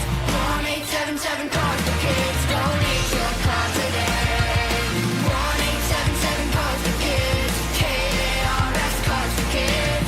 1-877-CARS-FOR-KIDS. Donate your car today. Be advised, this is your opportunity to save up to 40 to 80% on a hot tub or swim spa. This weekend only, today through Sunday. Washington State Fairgrounds Event Center. Be advised, this is your opportunity to save up to 40 to 80% on a hot tub or swim spa. This weekend only, today through Sunday. Washington State Fairgrounds Event Center. 18-month interest-free financing. Our factories have demanded we sell 1,000 hot tubs and swim spas this weekend. Washington State Fairgrounds Event Center. Huge factory incentives, factory rebates, this weekend only. Washington State Fairgrounds Event Center. We can remove your old hot tub. Free delivery of your new hot tub. Deep, deep discounts. Washington State Fairgrounds Event Center. Free delivery of your new hot tub. Just relax and enjoy. Washington State Fairgrounds Event Center. Today, 2 p.m. to 8 p.m. Saturday, 10 a.m. to 8 p.m. Sunday, 10 a.m. to 6 p.m. Free admission. Free delivery. Washington State Fairgrounds Event Center. Call 833-SPA-SALE or visit hottubandSwimSpaSale.com. Thanks for calling CM Heating. Aren't you the company that gives away free furnaces? That's us. Buy a qualifying high-efficiency cooling system and the furnace is free. Wow. Yeah, and our home comfort advisors are tax credit and rebate specialists, so they'll handle the rebate for you. Go to CM Heating for better comfort, lower bills, and a free furnace you'll love for years. Get your free estimate for furnace replacement at cmheating.com. And remember, for furnaces, fireplaces, hot water, and total home comfort, including electrical, there's no beating CM Heating. Hartley here from Wilcox Farms. For over 100 years, we've cared for hens with healthy pastures and organic grains. That's why our eggs are nutritious and flavorful. Next time you shop, choose Wilcox Family Farms, locally fresh since 1909. Greg Tomlin and Angela Poe Russell in on the John Curley Show. A robust discussion before the break there about proportional responses to offenses committed that are very public and have gone viral. Yeah, We're talking about the guy in the seal who allegedly was beat up in Hawaii for throwing the large rock at a seal. Right. And I feel like the conversation was just incomplete because we had to cut it off. And I think I'll tell you where I was going in a minute, but I just want to reflect on, there was a time in life where, police, they weren't patrolling certain neighborhoods. And so communities had their own justice system, especially if they were in, certain cultural areas or, they had their own system. And so there was a precedent of if you harm someone in that community, there was community justice. Now, these days, we have a different system, and I do believe in that MLK quote. Actually, someone texted it, the idea that hate begets hate, violence begets violence. I get all that. But you pointed out a trend that you said it was some kind of research that you said that there were some Gen Zers that thought it was okay to, can you just, Yeah. I want to respond to that. And I don't have the exact data in front of me, but I've read a number of articles over the past few months that is finding more Americans, but particularly younger Americans, are finding political violence more and more acceptable. Okay, right. And so there's a difference between, for me, political violence, which I'm not condoning, but let's say political violence and then someone attacking you for your speech. For example, let's say if you have an officer who is attacking and beating up an innocent person or or just using excessive force, is it okay at that point to intervene? Because what I'm trying to say is there are young people who feel like this just isn't, sometimes it's not just politics. It is politics impacting my life, my human rights. And that's very different than tax policy, than education rules, than, that is a different thing. Or when it comes to, you're about to ship my mom off somewhere and put her in a detention center when she's done nothing wrong. That is a very different. Now, so yes, I don't know if that's clear, but I understand exactly what you're saying. Yeah. And I think I come back to the precedent, again, you mentioned him at the outset here, of MLK Jr. and how he handled great injustice towards the black community in 1950s, 1960s America. And at every point, he turned the other cheek and basically said, do your worst in order to expose the level of cruelty, heinous treatment that the black community was getting. And they conquered that by showing that love ultimately overcomes and didn't meet violence with violence. If I understand history correctly, I think he was very anti-rioting and stuff, which some people thought was a perfect excuse. In light of the mistreatment of the black community in the 1960s, he was very much against it. And ultimately, he led one of the most successful campaigns in American culture and in history to advocate for positive change, and civil rights movement, Civil Rights Act, and so on and so forth. And so I think that's sort of like the shining example still today, some 60 years later. Yeah, but you also had folks like the Black Panther Party who provided food and who were like, hey, we're going to protect community. So people definitely had different approaches to what was violence committed against a group of people. But no doubt, I absolutely believe in that we're not going to get anywhere by, when you go low, I'm going lower. Although it's fun to talk about. Boy, we're going way over. I'm surprised they haven't just cut our mics off. Appreciate the conversation. Nate. Yep, Greg Tallman, Angela Poe Russell in on the Curley Show. Nate Connor's Real-Time Traffic Desk. Yes, here I am. This report brought to you by Seattle Sports. Plan on 40 minutes through downtown Seattle on North 5, South 5 pack from Northgate to the West Seattle Bridge. Bellevue to Renton, about a half hour. Gig Harbor, westbound 16, your bumper to bumper from Jackson Avenue up to Olympic Drive, where a collision just reported, and Tacoma to Olympia at 1 hour. You can always listen to your favorite local sports content on the FM dial on 97.3 HD2. KIRO Newsradio Real-Time Traffic. I'm Nate Connors. You know, some parts of the house don't work. Let me explain. There's that closet that you've got that when you open it up, everything falls out. Or you try to find something, you can't because it's not working. There's too much stuff in there. Then how about the garage? I know some people that can't park their car in the garage because there's everything else parked in the garage. You see what I'm saying? There might be some other parts of the house where it's just packed and there's no place to store anything. So maybe you've even gone to renting one of those storage units. Well, that adds up every single month. You can't even remember what's in there. So a better investment to get parts of those house working would be Closets by Design. The consultant comes to your house. They look at the problem. They know that each one of these problems that need to be solved have to be customized. But you don't get a big customized price. You're going to get 40% off plus an additional 15% off in 18 months, 0% financing on approved credit when paid in full. I really became a believer in Closets by Design when they came out to the barn in Cle Elum. You should see the work that they did. My goodness. 1-800-BY-DESIGN. That's 1-800-BY-DESIGN. That's closetsbydesign.com. Do you get sinus infections, congestion, sinus pressure and pain, sinus headaches? You've gone to the doctor. You visit urgent care over and over again. And it's always the same thing, right? Oh, I know. Let's try antibiotics and some nasal sprays. But they just keep coming back. You may suffer with chronic sinus infections. The good news? Relief is possible. How? A minimally invasive procedure called the Sinusoft procedure, available only at the Modern Nose Clinic. Imagine a procedure so delicate there are no narcotics. Less cutting means less bleeding, so no packing, and no operating room. The Sinusoft procedure is designed for the clinic. If you suffer with chronic sinus infections, facial pain, pressure, and congestion, find out if the Sinusoft procedure, available only at the Modern Nose Clinic, is the solution for you. Call and set an appointment today. 206-388-2770. 206-388-2770. That's 206-388-2770. Your best source for local news. KIRO Newsradio, Northwest News. Finding great candidates to hire can be like, well, trying to find a needle in a haystack. Sure, you can post your job to some job board, but then all you can do is hope the right person comes along. Which is why you should try ZipRecruiter for free at ZipRecruiter.com/free. ZipRecruiter doesn't depend on candidates finding you. It finds them for you.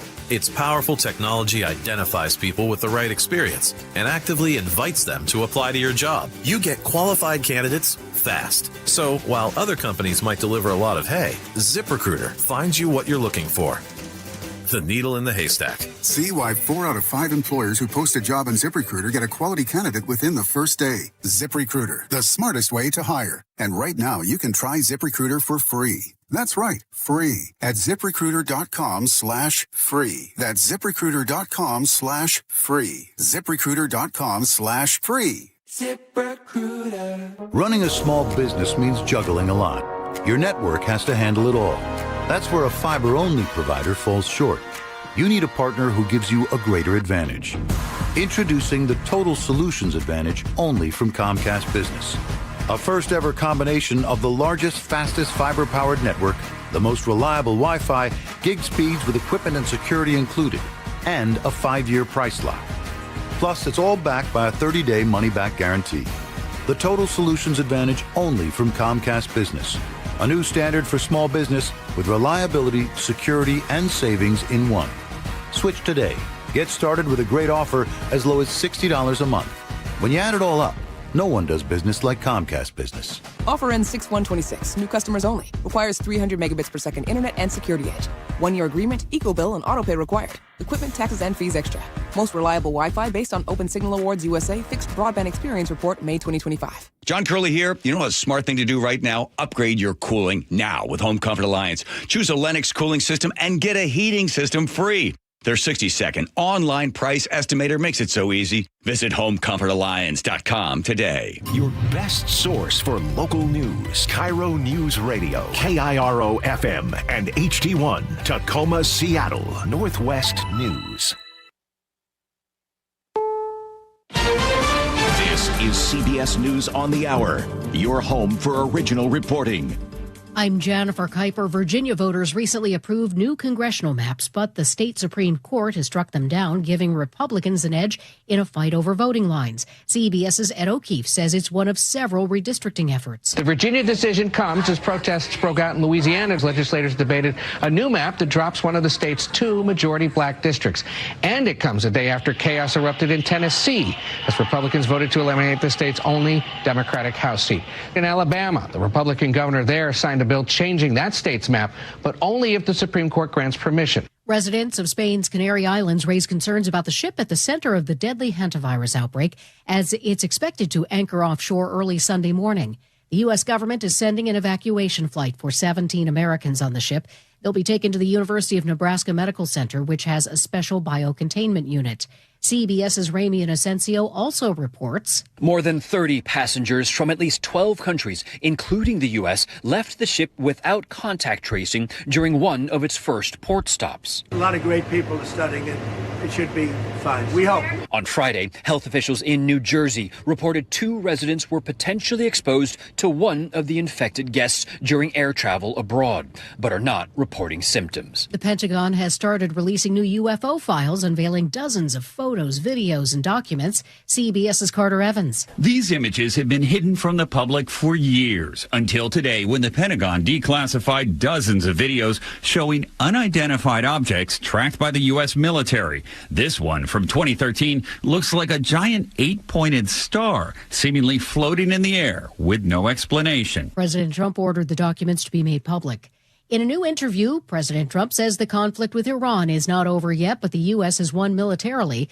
This after the U.S. fires on 2 more Iran-flagged oil tankers to stop them from docking at an Iranian port in violation of the U.S. blockade. As CBS's Weijia Zhang at the White House reports, the fight lasted for hours, but the president insisted a ceasefire is in place as peace talks continue. Although Iran's foreign minister posted on social media, every time a diplomatic solution is on the table, the U.S. opts for a reckless military adventure, adding Iranians never bow to pressure. President Trump says at his request, a 3-day ceasefire is about to go into effect tomorrow between Russia and Ukraine. I'd love to see that war end. I've settled 8 wars and actually 9, and now it looks like we could have 10, but I would love to make that the 10th. This is CBS News. The stars shine brighter on CBS Morning. This is a slam dunk. So cute. Gail came in singing for me today. On CBS Mornings. Coming up, a verdict in the shooting death of a teenager in Renton. That's after Nate Connors at the real-time traffic desk. Thanks, Aaron. Subaru Puyallup has our update. All right, 40 minutes gets you through downtown Seattle on northbound I-5. Your backups start at the Michigan Curve across the Ship Canal. South 5 is still heavy from Northgate down to the West Seattle Bridge. Once you get to I-90, it thins out quite a bit, actually. Linwood to Seattle has gone up, though, to 35 minutes. Crossing the lake between Bellevue and Seattle, 25 minutes on 520. Closer to 20 minutes on I-90. Neither route is too bad. Bellevue to Renton is right around a half hour. You're bumper to bumper from mid-Bellevue through Factoria. From there, it slowly thins out as you head into Renton. North 405 in the south end, off and on slowing from South Center through the Renton S-curves. South Center to Bellevue, a 25-minute drive. If you're heading out toward Gig Harbor, westbound 16 is struggling. We are heavy from Jackson Avenue all the way up to Olympic Drive. I think they may have cleared this collision out of your way because volumes are starting to thin out since our last report. Tacoma to Olympia is still hovering at 1 hour. You've got 4 to 5 mile bumper to bumper backup through JBLM, and then more scattered backups between Lacey and Olympia. With the high gas prices, now's the time to buy a hybrid or all-electric at Subaru of Puyallup. Great selection and pricing are at your stress-free dealership, Subaru of Puyallup.com. KIRO News Radio, real-time traffic. I'm Nate Connors. KIRO News Radio, 97.3 FM, Northwest News. Now, the latest from KIRO News Radio and mynorthwest.com. Good evening, I'm Aaron Granillo. An off-duty security guard has now been convicted in the shooting death of a teenager. KIRO News Radio's James Lynch has more. 52-year-old Aaron Brown Myers was found guilty of second-degree murder and assault for killing 17-year-old Ali Rahani outside of a Renton Big 5 sporting goods store in 2024. The teen had an airsoft gun, which Myers thought was real, and he opened fire. Here's Casey McNerthney with the King County Prosecutor's Office. Aaron Myers faces a sentencing range that's set by state lawmakers of 20.25 to 28.3 years. Myers is expected to be sentenced in July. In Kent, James Lynch, KIRO News Radio. Seattle Children's Hospital is planning to land more helicopters on site. KIRO News Radio's Katrina Gishard explains. The Laurelhurst Community Council has now agreed to fully support the hospital's plan to end the medical review committee. The move is a key step towards speeding up emergency air access. Seattle Mayor Katie Wilson says the move puts critically ill children first. Seattle Children's calls it a major step forward and says it will keep working with neighbors and the city as the approval process continues. Katrina Gishard, KIRO News Radio. One person dead after a violent crash in Parkland this morning when a driver slammed into a utility pole.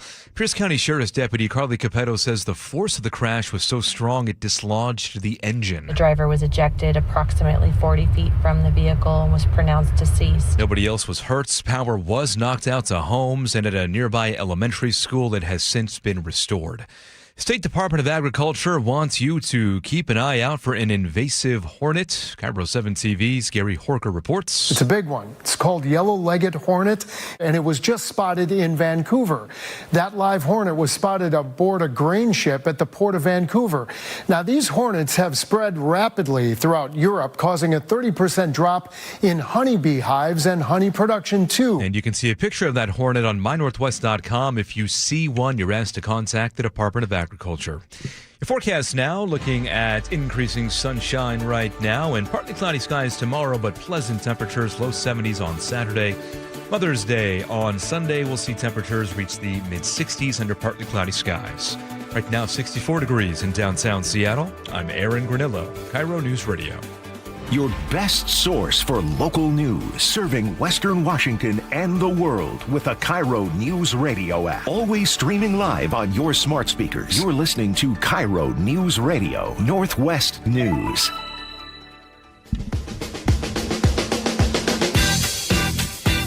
All right, it is Friday, 7 minutes after 5 o'clock. You're listening to the John Curley Show. John is out today, but hey, we're sitting in, doing the best we can to hold the fort down. I'm Angela Poe Russell, along with Greg Tomlin. Let's do this. Of course, Joe still holding things down as producer. Thanks so much for listening. This next story I'm excited to talk about because it is a reminder to never underestimate the power of your voice and what's possible. There was a small business that faced major disruption from the city of Seattle, and because the public spoke up, they are getting what they need from the city of Seattle. You may have heard the story. It was the Blue Water Bistro that sits on the water of the Leschi neighborhood. Picturesque setting. Oh, it's glorious beautiful. In the summer. Oh, it's beautiful. So one day, of course, just as the weather is getting good, crews roll in and block off their entire parking lot. They saw sales drop by 80% that particular day. I mean, this restaurant is on the water. They live for like the Mother's Day brunch. The weather's getting good. This is prime time. They had been assured that this construction project wouldn't start until the fall, and then it would only be blocked off on evenings and, times that weren't high peak. And instead, it was just completely, like it was a complete violation of what they had agreed to with the city. And the reason I wanted to bring this up is because the community response was overwhelming. They received hundreds of emails from the community. The city council person, Joy Hollingsworth, got involved, and she actually did something refreshing. She took responsibility, even though it probably wasn't directly her fault. I love that as a leader, she said, you know what, we're going to own this and we're going to fix it. And that was a refreshing thing that I heard. And I want to show you what happens when you don't speak up. Can we talk about the street right outside of KIRO Radio? These poor, listen, I have never been a business owner like that. Yeah. But I have felt for these people because they have all of these, they have storefronts, and the city has completely blocked off access to their business for the last year or so. And then they have nerve to put a sign in front of their business that you can't access that says businesses are open. And I'm like, how am I supposed to access it? Yeah, it's not only an eyesore, but it's just inaccessible. And we're not talking about like big box stores here that have multiple chains that can help keep these places afloat. So mom and pop. During the government infringing on their right to do business here. But I think that the reason that this story with the Blue Water Bistro struck a chord with so many people is because it did further highlight what a lot of people view is inept city governance and the fact that the conditions necessary to do business are somewhat onerous right now in the city. And this was just another case of this. But I think you're exactly right. It speaks to the power of the public's voice, but also the media kind of, I don't know, dare I say, being a bit of a watchdog or holding government accountable and highlighting stories that we think are, deemed worthy of airtime so that the public can be informed that this is happening under their noses in their city. And then to see the government change course, I think that's an anecdote that highlights the power of journalism in so many ways as well. Absolutely. I think that's a great point. And I saw that the other update is I think the contractor has been let go by the city and they've postponed it. And this was part of a marina overhaul. And listen, we know that Seattle has grown significantly the last 20 years. Like exponentially. we expect that you're going to have to do these things, but we can't treat businesses like so what, whatever, because that's what it feels like. Yeah. There should be, meetings to discuss, like, how can we help you stay in business? Here's a grant because we know you're going to, have a tough time. Sometimes it just feels like it's like we're supposed to be glad to be here versus you being glad to have us here. And for small business owners, that live kind of month to month, and to have to endure this thing right before the Mother's Day weekend and their Super Bowl season in effect, it's really troubling to think that the government doesn't kind of work with these businesses to go, hey, this needs to happen, but let's be in close contact with one another because we appreciate you. You're the heartbeat of this city, small businesses. So how can we do it to where we're not going to hurt your business so much? And the big sticking point here was Blue Water Bistro thought this was going to take place in the fall, and then out of nowhere, their whole parking lot is closed. And then off. supposed to be just evenings, and it was supposed to be a timed thing, right? Right. So last night I went and picked up a to-go meal from there, and you can't access parking. So I parked on the street. It was late at night, so there was a spot. But can you imagine during the day? There's nowhere to go. It's wild. It's wild. Have you ever been to Blue Water Bistro? I've tried to get my band booked there, but I have not heard back. I get you the hookup. Why don't they love the 6 decades of pop music played at such a high level? I would. Okay. It's who you know, right? As a regular at Blue Water, Angela. as a regular, I guarantee you my husband could probably. It's all about who you know. Oh my God. Don't get me started on this. But as the primary booker for our band, it's just networking. Yeah. I used to think it was like if you have the perfect sizzle reel and if you're performing at such a high level, the bookings will just flood in. It's like, no. Are you buddies with this guy who knows this guy who's got his contact? And are you chummy with each other? Anyways, I'm sure you have your own stories. Admit that the seal throwing, the rock throwing seal guy deserved what he got, then I bet Angela will help you out. You think? Would she? All I have to do is a quid pro quo on that one. I got you, because I would love to hear 6 decades of. You said Pop 6 rock. decades of pop rock. There you go. What's your best song? Our best song? Oh my gosh. Wait, what's the name again? Of the band? Yeah. Between Two Gregs. Okay. Coming to a microbrewery or winery location near you. You heard them our on the best acoustic song. guitar. You know what gets them every night? It's our closer. Our keyboard player, and we're a duo. I have an acoustic guitar, and he just has keys, but he can generate a million sounds on those keys. We play Jump by Van Halen, note for note. God, and people are not used to seeing an acoustic duo play Jump. And then I do my best David Lee Roth impression, and people just... Again, that's after they've had some libations for about 2 hours, and so they're really into the music by the end, right? Greg Doesn't matter if I'm on key or what. He's got the voice of an angel. If you don't, I wouldn't go that far. Well, I'd say he has kind of the spirit of an angel too. You have a kindness to you that I love. Let's change the subject here real quick. Well, can we talk about? Can we talk gap year next, or do you want to talk about something else? Yes, I was fascinated by this. So you have a daughter. Is it your youngest daughter? This is my youngest daughter, and we did something very unpopular in the U.S. And she's a senior. She's a senior. So technically, I mean, by the book, you would be empty nesters pretty soon, which is kind of crazy to think about. Doesn't seem like you're old enough to be an empty nester. But your daughter, instead of going to a form of higher education right after high school, has decided she's going to take a gap year. And so this fascinated me because I think a lot of people assume you either go right into the workforce and begin a vocation that way, or you go to some type of university. But I'm captivated by the thought of a gap year because the possibilities seem endless. But you said you've been hearing mixed reaction to your daughter's decision. I think that's been the weirdest part of it all. She said, Mom, I told a teacher that I was taking a gap year, and they said, I'm so sorry. And she's like, what? There's nothing to be I'm good. She's really happy. But that's been the weirdest part, is people assuming that something went wrong. And do people just assume she's going to be a freeloader now or something like that? Or I just want to chill for 12 months? They're afraid you're going to lose momentum. That's the big. You're going to lose momentum. You're going to say you're going to go to college, but then you never go. I think you have to know your kid. And this is my driver kid. She gets up at 5 a.m. and studies. Isn't she valedictorian? She's a valedictorian. Yeah. So I don't think she has any plans to slow down per se. Well, my work is done here. No, I've overachieved my whole life. My issue with her is she has 6 or 7 things she wants to do with this gap year, and it's trying to get her to say, let's narrow it down. Let's go down to maybe 2 or 3 things that you want to do. But so what's fascinating to me is when I told some people about this, they said, in other countries, they do this this is normal. And had you heard that before? I had not heard that. Yeah. No. And so I looked it up, and it's true. In the UK, let's see, I had it written down because I was so intrigued by it. Okay, here it is. The UK, Australia, New Zealand, Ireland, like it's a whole thing to take a gap year. It's supposed to be a moment of self-discovery and finding yourself. And you know what? So what are you thinking before I go on? I'm thinking of one of my favorite movies. It's actually my number one movie and has been for a number of decades, and that is Almost Famous, written and directed by Cameron Crowe. Okay. And it's autobiographical, the movie.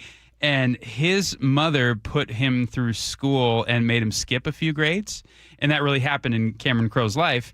And so he graduated early, and his mom basically just said, hey, you're going to be a year ahead of everybody else, so take this year after high school, backpack around Europe, like look around, find what you like what an opportunity. And, Cameron Crowe becomes this incredible writer, ends up getting signed or writing articles for Rolling Stone magazine, goes on tour with a number of storied bands. At 16 years old. At like 16 years old. Wow. From The Who to the Allman Brothers, and goes on to be a successful writer and director and filmmaker in Hollywood and stuff like that. And so I think if used correctly, and it sounds like your daughter has no sign of slowing down or just kind of taking it easy, what an opportunity. Yeah. I almost envy her situation, because you could try on some different hats. Do I like this? This is a time in my life where I'm still young. The world is my oyster.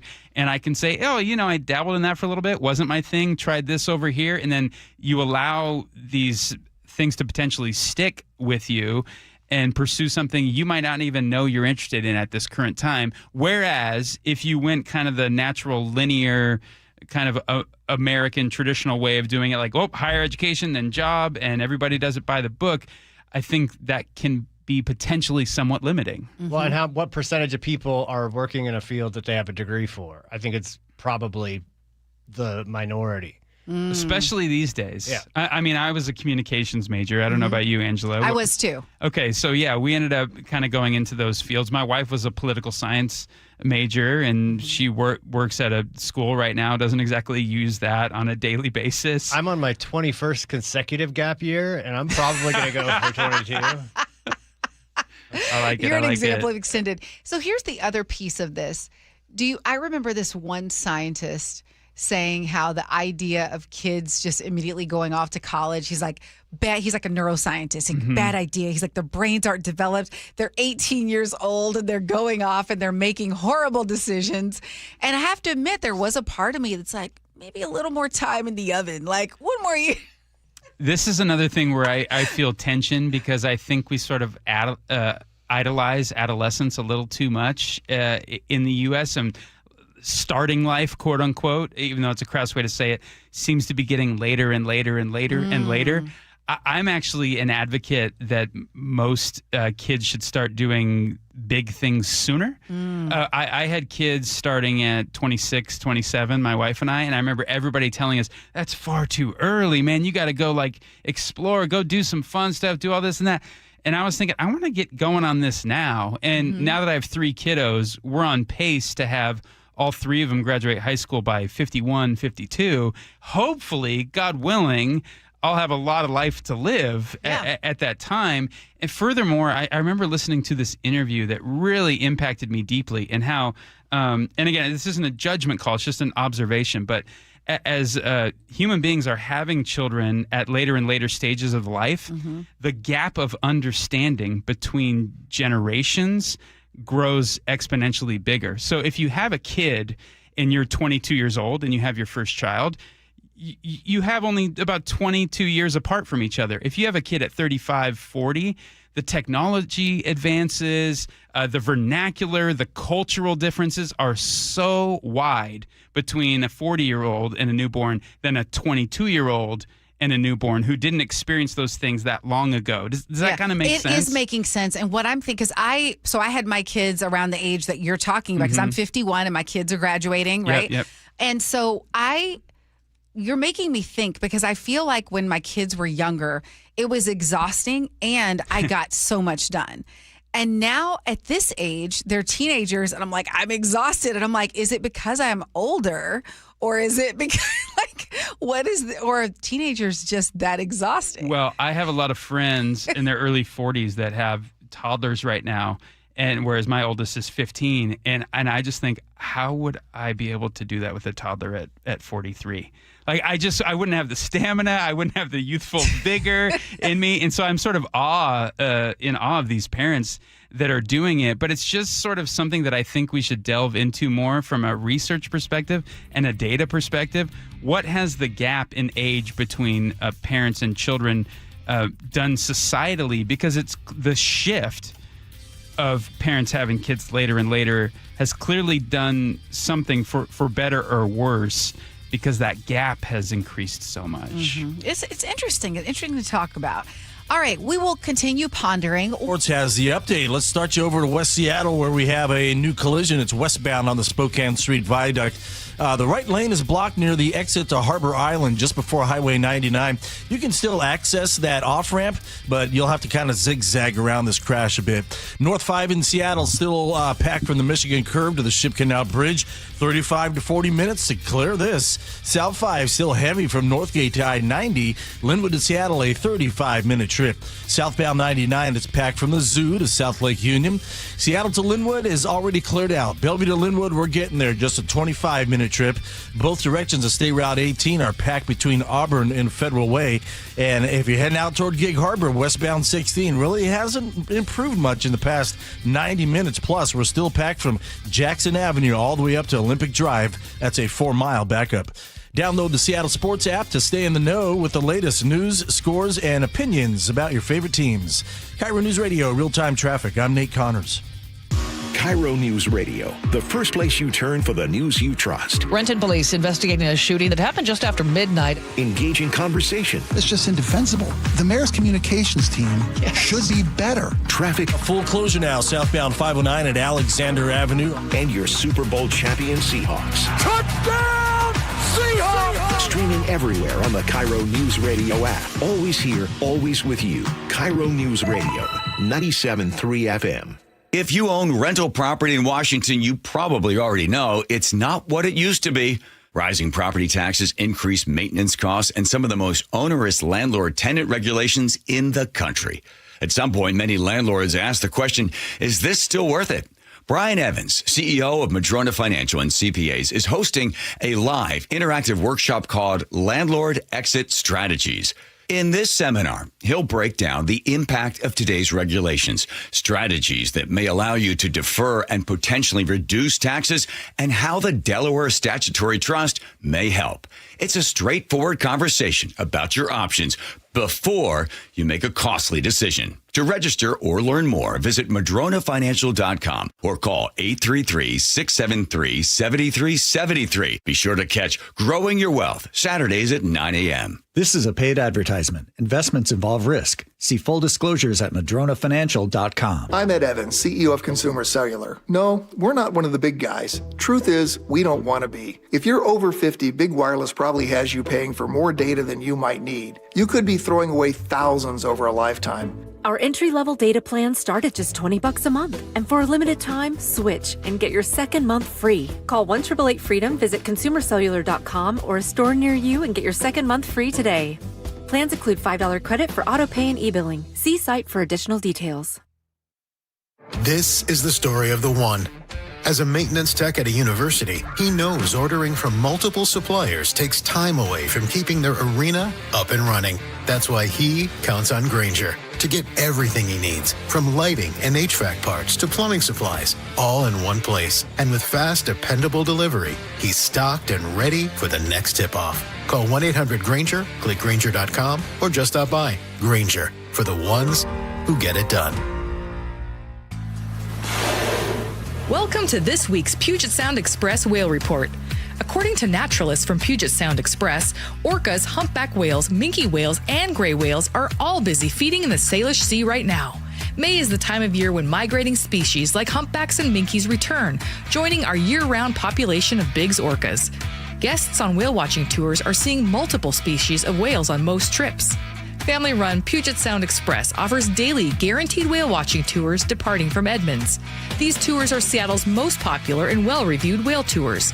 In addition to their popular half-day tour, Puget Sound Express now has a new all-day tour that includes a 2-hour stop on San Juan Island. Orcas, gray whales, humpbacks, minke whales, and so much more. Don't miss out on your chance to see whales in the wild. Family-run Puget Sound Express guarantees you'll see whales or your next trip is absolutely free. Book online at PugetSoundExpress.com. They call this one Bill. Whoa, aliens? Am I in a spaceship? Affirmative, Bill. What's with the laser saw? Relax. We are cutting our bill in half. What? An Xfinity mobile transmission says you can cut your bill in half. Oh, your mobile bill, not me, Bill. Xfinity Mobile also says we can try it free for a year. Free. Yes, with no commitment. Can we put the saw away? I am reluctant. But we will find another being to bisect. That's not sci-fi. It's Xfinity Mobile. Xfinity Internet members cut your mobile bill in half. Plus, try Xfinity Mobile free for a year. No commitment. Learn more at xfinitymobile.com. Xfinity. Imagine that. Restrictions apply. Xfinity Internet required. Savings compares one line of Xfinity Mobile Select to comparable plans from T-Mobile, Verizon, and AT&T as of 3/24/26. Taxes, fees, extra. $30 monthly discount limited to new mobile customers only. After 12 months, regular rates apply. Progressive's Home Quote Explorer helps you easily find and buy the right coverage for you. It's everything you've always wanted. Well, I mean, as far as a website that lets you shop, quote, and buy insurance in one place. But hey, maybe that is everything you've always wanted. Yeah, people have different types of dreams. And if all you've ever been searching for is a website that helps you choose home insurance rates and coverage, boy, do we have great news about Progressive's Home Quote Explorer. Progressive Casualty Insurance Company, affiliates, and third-party insurers. Comparison rates not available in all states or situations. Prices vary based on how you buy. This is the story of the one. As a maintenance tech at a university, he knows ordering from multiple suppliers takes time away from keeping their arena up and running. That's why he counts on Grainger to get everything he needs, from lighting and HVAC parts to plumbing supplies, all in one place. And with fast, dependable delivery, he's stocked and ready for the next tip-off. Call 1-800-GRAINGER, click Grainger.com, or just stop by. Grainger, for the ones who get it done. KIRO Newsradio 97.3 FM Northwest News. Now, the latest from KIRO Newsradio and mynorthwest.com. Good evening. I'm Aaron Granillo. A ceasefire is still officially in place, but today, U.S. forces attacked 2 Iranian oil tankers accused of violating a naval blockade. CBS's Wei Zhejiang has the latest from the White House. Today, in a new interview, President Trump said the conflict with Iran is not over yet, but the U.S. has won militarily. He also said it's time for Iranians to move forward with a diplomatic solution. Trump administration is still waiting to hear from Iran on its latest proposal to start those peace negotiations. Labor Department reports a better than expected jobs report for April. CBS's Kelly O'Grady says employers added 115,000 jobs. The thing, though, that did concern me is that wages did not rise as much as I was hoping, especially as prices are rising with rising gas prices. We only saw wages increase 0.2%. We like that to be higher than how much prices are rising so that you get more room in your wallet. And the jobless rate held steady at 4.3% nationwide. Seattle man has been detained after social media posts appear to show him throwing a rock at a monk seal in Hawaii. KIRO News Radio's Luke Ducey has more. Video appears to show the 37-year-old suspect from Seattle standing on a beach in Maui, throwing a rock the size of a brick at the head of a monk seal that was swimming about 10 feet away. What are you doing? Why would you throw a rock at it? Hello? It's not clear if the rock hit the seal. Hawaiian monk seals are protected under federal and state law. The man was detained by law enforcement. Luke Ducey, KIRO News Radio. Governor Bob Ferguson says Washington State Ferries has restored full service for the first time since 2019, but he warns the progress is fragile, in his words. Our fleet is aging. Our system is aging. And so while we've made significant improvements on cutting down canceled routes, further investment from the federal government would be a true lifeline for us to continue the momentum that we've started. He is backing the Bipartisan Ferries Act. It would unlock hundreds of millions in new federal ferry funding dollars each year. Ferguson says we need more boats. Let's go now to the real-time traffic desk. Check in with Nate Connors. All right, this one brought to you by your Seattle Mariners. Heading out toward West Seattle westbound. We're all clear just before State Route 99 from an earlier crash. North 5 in Seattle hasn't budged, though. We're still heavy from the Michigan curve to the Ship Canal Bridge. Still about 40 minutes to get through this. South 5 packed from Northgate to I-90. 35-minute trip from Linwood to Seattle. Southbound 99 is heavy from the Zoo. It's about mid-Lake Union. Bellevue to Renton, 25 minutes on 405. You're slow from 520 all the way down to Northeast 44th near the VMAC. Catch a little break, and then it gets heavy again between the Valley Freeway and I-5 as you make your way along South Center. Both directions of State Route 18 are jam-packed between Auburn and Federal Way. And if you're heading out toward Gig Harbor, westbound 16, still packed from about Jackson Avenue up to Olympic Drive, about a 4-mile backup here. Tacoma to Olympia, hanging on at 1 hour. Don't miss 8 fireworks nights this season, presented by T-Mobile. The first show is May 29th. Get your tickets at mariners.com/fireworks. KIRO News Radio, real-time traffic. I'm Nate Connors. Thank you, Nate. Now to your forecast. Looking at a pretty good night with clearing skies. Tomorrow looks great, 70 degrees for the high. And Mother's Day, Sunday, we'll see temperatures reach the mid-60s. It'll be partly cloudy and chance for some showers on Sunday night as well. Right now, 63 degrees in downtown Seattle. I'm Aaron Granillo, KIRO News Radio. Your best source for local news. You're listening to KIRO News Radio, Northwest News. Greg Tallman and Angela Poe wrestle in on the John Curley Show. This hour brought to you by Wilcox Family Farm Eggs. All right. Well, it is Mother's Day on Sunday, and we thought it might be fun because for those of us, if you had a mom in your life who, you feel like you have a good relationship with, sometimes they give some really good advice. So I thought it might be good in honor of Mother's Day to just share a bit of wisdom. Words of wisdom from our mothers. Yeah. Well, there is a story up at NPR right now. 9 people share the best life advice they ever got from their mom. And these sort of fit in kind of the bumper sticker category. Avoid too many cooks in the kitchen. Okay, I understand. That's a metaphor. Don't rely on a partner for money. It all comes out in the wash. Remember the golden rule. Keep yourself grounded. Don't be afraid to ask for... You think these are trite and banal? Yeah, somebody Joe? Googled good advice. It sounds like AI coming up with these. Right? Beauty isn't everything. It takes all kinds of people. If something scares you, ... I'm not sure what that one means.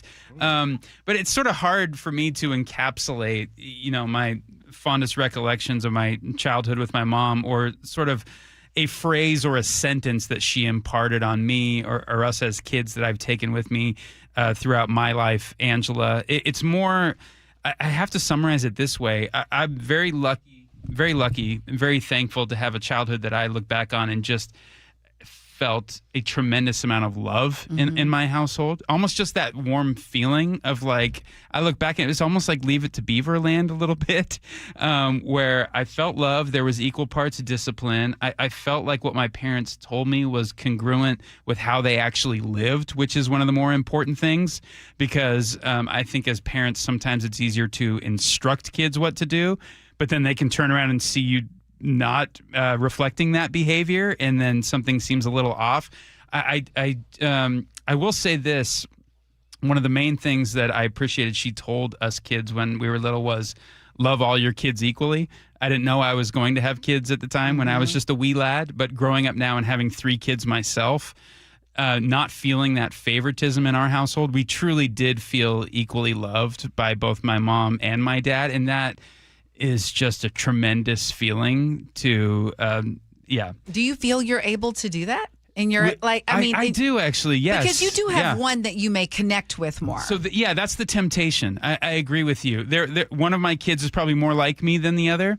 But then the joy actually, and some people might look at this as a downside, is to try to find characteristics or qualities in your other kids that they enhance the experience of being a parent because of their differences from you. Like, oh, I didn't know you were going to be this type of person. And if I lean into that and get to know that, that can be a joy of discovery and relating to something or understanding something a little differently. And then the temptation with the kid that is almost just like me, that's almost more like a self-love thing, right? Because you're going, oh, yes, I already feel that way. I already act that way about everything. And the bigger act of love is to try to understand or empathize with that kid that's not as much like you. And I think you can spread out equal parts love over that, over all that dynamic. And I think I got that from my mom in particular. But what if one kid is meaner? Like, not that I have any kids like that. I'm just wondering. You're correct. There's so many variables, right? Right, I mean, in every sense of the term. But yeah. Greg seems very like equitable in his well, because judgments. I think I've seen how poisonous the inverse can be, and so I strive to make that well known, because I don't know. And of course, here's the crazy part about being a parent, and I'm sure both our parents would relate to this as well, is that you try to give your kids things you loved about your childhood, and you try to correct the things that you think were bad about your childhood. I did that. Yep. Here is the crazy paradox or whatever, maybe I'm using the term poorly, is that I'm certain when my kids are fully grown, I will have put a whole bunch of baggage on them that I didn't see that I was putting on them too, and they'll feel the same way about me. That, I'm going to correct the bad things Greg and Kendra did to me and keep the things we liked. It goes round and round and round and round. Okay, what about you and your mom, The best Angela? advice my mom gave me was, Angela, people are like elevators. They either take you up or they take you down. And that was just a visual that was so easy for me to take in. Like when I considered my friend group, am I better around them, or do I find myself acting outside of myself in a way that compromises my values? And I think sometimes as a teen, you need that black and white. You need that black and white because it forces you to kind of categorize your influences. So I thought that was really good. No, I had a really good mom, and she always had. She was one of those people that always had a quip. So I wish I was one of those parents. Yeah, like I told her one time, I said, "You act like you want me to be a nun." And she goes, "You better be as pure as one." Bam! And then one time she was like, "Well, all I have to say is no C's, no babies, no disease." And it's like, how do you come up with this stuff off the top of your head? Oh, I love that. And my grandmother was the same way. Like, she just had these quips that you're just entertaining. What about you, Joe? Well, speaking of nuns. Yeah, that's a nice segue. My mom actually is a nun. She recently became a nun in the last year. I can't think of a piece of advice that she gave me, and it didn't matter what either of my parents told me, because I was going to do the opposite. I was a nightmare for them. But I think I make it up to it in this era of my life. And unrelated to any advice she gave me, she became a nun. I guess about 6 months ago. That's amazing, by the way. Like, to have that shift in life purpose. Right. And it's not a very common thing. My sister is also a nun. They're both in the Greek Orthodox Church, and there's a Greek Orthodox monastery here in Washington, actually. It's near a town called Goldendale, which is about 3 hours east of here. And so my sister came to the monastery when she was about, I guess it was like 96 or something like that. And she really young, she became a nun. And then when my parents retired in 2005, they moved up here, and they lost all their money at the 2008 financial crisis, all their retirement. And so they needed a good way to retire, and we were living in Southern California. They couldn't afford it. And the monastery had a house on their property, and they offered it to them. They said, you guys come live out your days here at the monastery, which was amazing. It was perfect. And then I moved to Seattle in 2017 and was able to see both my parents, but my dad in particular, for more in the 18 months after I moved here and before he died than I had in the 12 years prior combined. So it was amazing. And then after he died, my mom was just she said she wanted to become a nun someday, and it makes sense. She lives on a monastery, so they pulled some strings. Like I said, not something you do. You're supposed to do 7 years as a novice before you become a nun. And they gave her the opportunity. So that's cool. She loves it. She hasn't been this happy in years. So. Yeah. So if I recall, you're actually not allowed to give her a Mother's Day gift? Yeah, that's how this came up. We were talking about gifts, and the nuns won't accept gifts. They don't want gifts. So you have it easy this Sunday. Yeah, I have it completely easy. And she actually just called me 2 days ago to just make sure that I got the memo. And I knew this because my sister's the same way. They just don't want any gifts. They really it's an unwritten rule that they just don't get. Can gifts. you give her a gift of a kind word? Of course, yes. Okay. And, You can do that. Which I will, yeah. We talk every Sunday. You know, it's funny about gifts. When my kids were younger, all I wanted was like, can you give me the gift of, can I just have some quiet? Right. Like, That's can 100% my wife, Yeah. Kendra. Yeah, can you take them somewhere and I have a so quiet funny. house and a nice breakfast or something, and that's the day. And now that my kids are older You want and their about to presents? leave, I want to hang out with them. Yes. It's so, it is what it is. Yes. Yeah. No, I can see how that dynamic would So take you're going to shape, take the too. kids out. So I don't know. I mean, my whoa. wife's mom and my mom live close by, and so we're like, what do we do? Do we do a joint barbecue? Do we do an hour with my mom, an hour with her? But then my wife is a mom too, so we do we combine all these? What do we do? But you just said all she wants is to be left alone. Here's what I think you do. You take the kids in the morning. I take out. the kids in the yes, morning. you take the kids away. She gets time alone. Typically, a we couple do a of little hours. bed and breakfast action. Okay. She likes nothing more than the coffee right when she opens her eyes in the morning in bed. Okay. That's and her then, most favorite and thing then in the take world. the kids out. And then, and then and do then a we out. dinner. And then after take the kids out, let her All have a day. few hours of free time. Then you all go over to your mom's place or do something for your mom and everybody else. But let her have a couple hours. I will At say least this year 4. I actually got my act together and I ordered a gift 2 weeks in advance and it just arrived today and it's hidden in my office at home. But this is a big thing for me to think that far ahead in advance of Mother's Day. That's good. I'm hoping she'll like it, though. That's another question. Greg Tomlin and Angela Poe Russell in on the John Curley Show. Let's send it on over to Nate Connors at the real-time traffic desk. Thank you, sir. Seattle Sports has our update. North 5 through Seattle continues to struggle. It's heavy from the Michigan curve to the Ship Canal Bridge, and then you'll clear out. We'll plan on a half hour to get through downtown. South 5 still slow from Northgate to I-90. Linwood to Seattle is improving. Drive time-wise, it's less than 25 minutes now. Bellevue to Renton in 35 minutes. It's slow at 520 all the way down to the VMAC. Another backup along South Center starting near the Valley Freeway. Eastbound 518 is just before I-5. Got a new crash in your right lane. Out of Monroe, both directions of Highway 2 still heavy through downtown. And then eastbound 2, you've got about a 2 to 3 mile backup as you make your way into Sultan. Out in Gig Harbor, it's still relentless. This backup westbound 16 jam-packed from the east end of the Narrows up to Olympic Drive. Tacoma to Olympia still at 55 minutes. Little slowing as you head through Lakewood. 4 mile thick backup through JBLM. Another 3 mile backup between Lacey and Olympia. Search Seattle Sports on YouTube and click subscribe to get fresh video content daily. KIRO Newsradio Real-Time Traffic. I'm Nate Connors. The G and Ursula Show. This was an incredible weekend. That sun was peaking and speaking. Weekdays 9 to noon. I messed up though, Ursula, last night. What happened? I didn't turn the ACs on. Woke up around 12 a.m. Then I was looking for like a new pillowcase because we got the winter ones on still, and so I had to go in another room and grab another pillow. You weren't ready for the summer temperatures. No. On KIRO News Radio.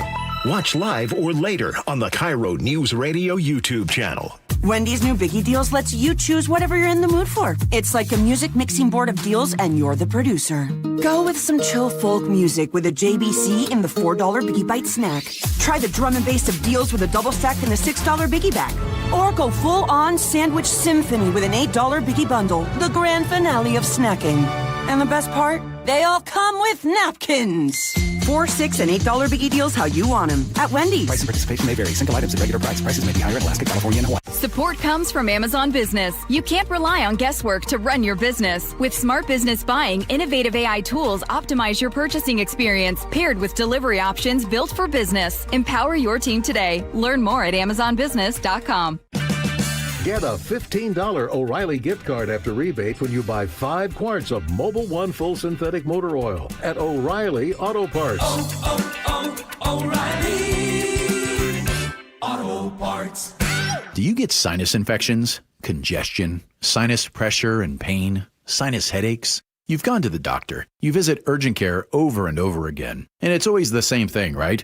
Oh, I know. Let's try antibiotics and some nasal sprays. But they just keep coming back. You may suffer with chronic sinus infections. The good news? Relief is possible. How? A minimally invasive procedure called the Sinusoft procedure, available only at the Modern Nose Clinic. Imagine a procedure so delicate there are no narcotics. Less cutting means less bleeding, so no packing, and no operating room. The Sinusoft procedure is designed for the clinic. If you suffer with chronic sinus infections, facial pain, pressure, and congestion, find out if the Sinusoft procedure, available only at the Modern Nose Clinic, is the solution for you. Call and set an appointment today. 206-388-2770. 206-388-2770. That's 206-388-2770. It started as a puddle. Where? In the shower. Uh-oh. Then the kitchen sink. Started backing up? Yeah. I know where this is going. Clogged up. Right. No problem. Beg your pardon? There's no clog we can't clear. You're Dan. From Apollo Plumbing. This is going to get pricey. How about $83? To clear my drain? Apollo Plumbing clears main drains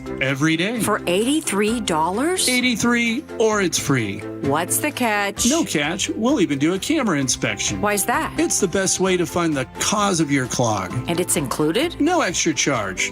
Truth is, we hate clogs. I don't love them. Seen them all. Ew. I promise. There's no clog Apollo can't clear. Guaranteed. 83 or free. Goodbye, slow drains. All it takes is an accessible clean out. And Apollo gets my drains draining again. You call, we come, it's fixed. My heroes. Just doing our job. Thank you, Apollo Plumbing. ApolloPlumbing.com. Be advised, this is your opportunity to save up to 40 to 80% on a hot tub or swim spa. This weekend only, today through Sunday. Washington State Fairgrounds Event Center. Be advised, this is your opportunity to save up to 40 to 80% on a hot tub or swim spa. This weekend only, today through Sunday. Washington State Fairgrounds Event Center. 18-month interest-free financing. Our factories have demanded we sell 1,000 hot tubs and swim spas this weekend. Washington State Fairgrounds Event Center. Huge factory incentives, factory rebates, this weekend only. Washington State Fairgrounds Event Center. We can remove your old hot tub. Free delivery of your new hot tub. Deep, deep discounts. Washington State Fairgrounds Event Center. Free delivery of your new hot tub. Just relax and enjoy. Washington State Fairgrounds Event Center. Today, 2 p.m. to 8 p.m. Saturday, 10 a.m. to 8 p.m. Sunday, 10 a.m. to 6 p.m. Free admission. Free delivery. Washington State Fairgrounds Event Center. Call 833-SPA-SALE or visit hottubandSwimSpaSale.com. Free consultations, no fee guarantees, 5-star reviews. J.P. Pendergast with Pendergast Law explains the importance of going beyond these familiar offerings. Accident victims want an attorney, Tom, that satisfies their needs. Someone who handles those needs with the highest degree of care. Pendergast Law offers the no-fee guarantees and free consultations, but these only scratch the surface. Okay, explain more. We make sure that every member of our team is genuinely passionate about helping others. Customer service and communication are our top priority. It's how we take care of our clients so they always feel one step ahead of the insurance companies. Our strong reputation for high standards provides comfort and confidence when it's needed most. Pendergast Law offers the free consultations, the no-fee guarantees, and of course, they are 5-star rated. But what really makes them different is their genuine passion for helping others. I can't recommend them enough. If you or a loved one has been injured in a car accident, call Pendergast Law. We can help. That's PendergastLaw.com. Hey, you know Earthwise Salvage in Soto? That really cool place with all the amazing doors, windows, and other treasure? Great news. They just opened a brand new location nearby. The Salvage Lumber Warehouse is ready to serve as a central resource for contractors, builders, home DIYers, and hobbyist woodworkers, providing access to clean, de-nailed lumber ready for reuse, flooring, beams, siding, mantles, live edge slabs, and so much more. All harvested from structures, not forests. Visit EWSalvage.com. Holy smokes! The On Cruise Adventures Rick Riz Show. What happened at the ballpark yesterday? Sparky's sitting on my scorebook here, my cat. Friday mornings at 8:15 on Seattle's Morning News. The John Curley Show mailbag is brought to you by Advanced Hair Restoration.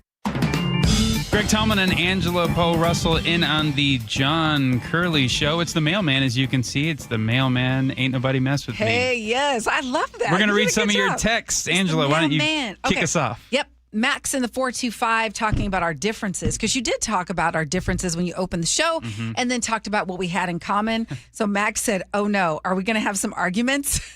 I think we had a spirited discussion. We did. Was the We way had- to categorize we that. modeled civil discourse. There I you go. love it. Exactly right. To the best of our ability.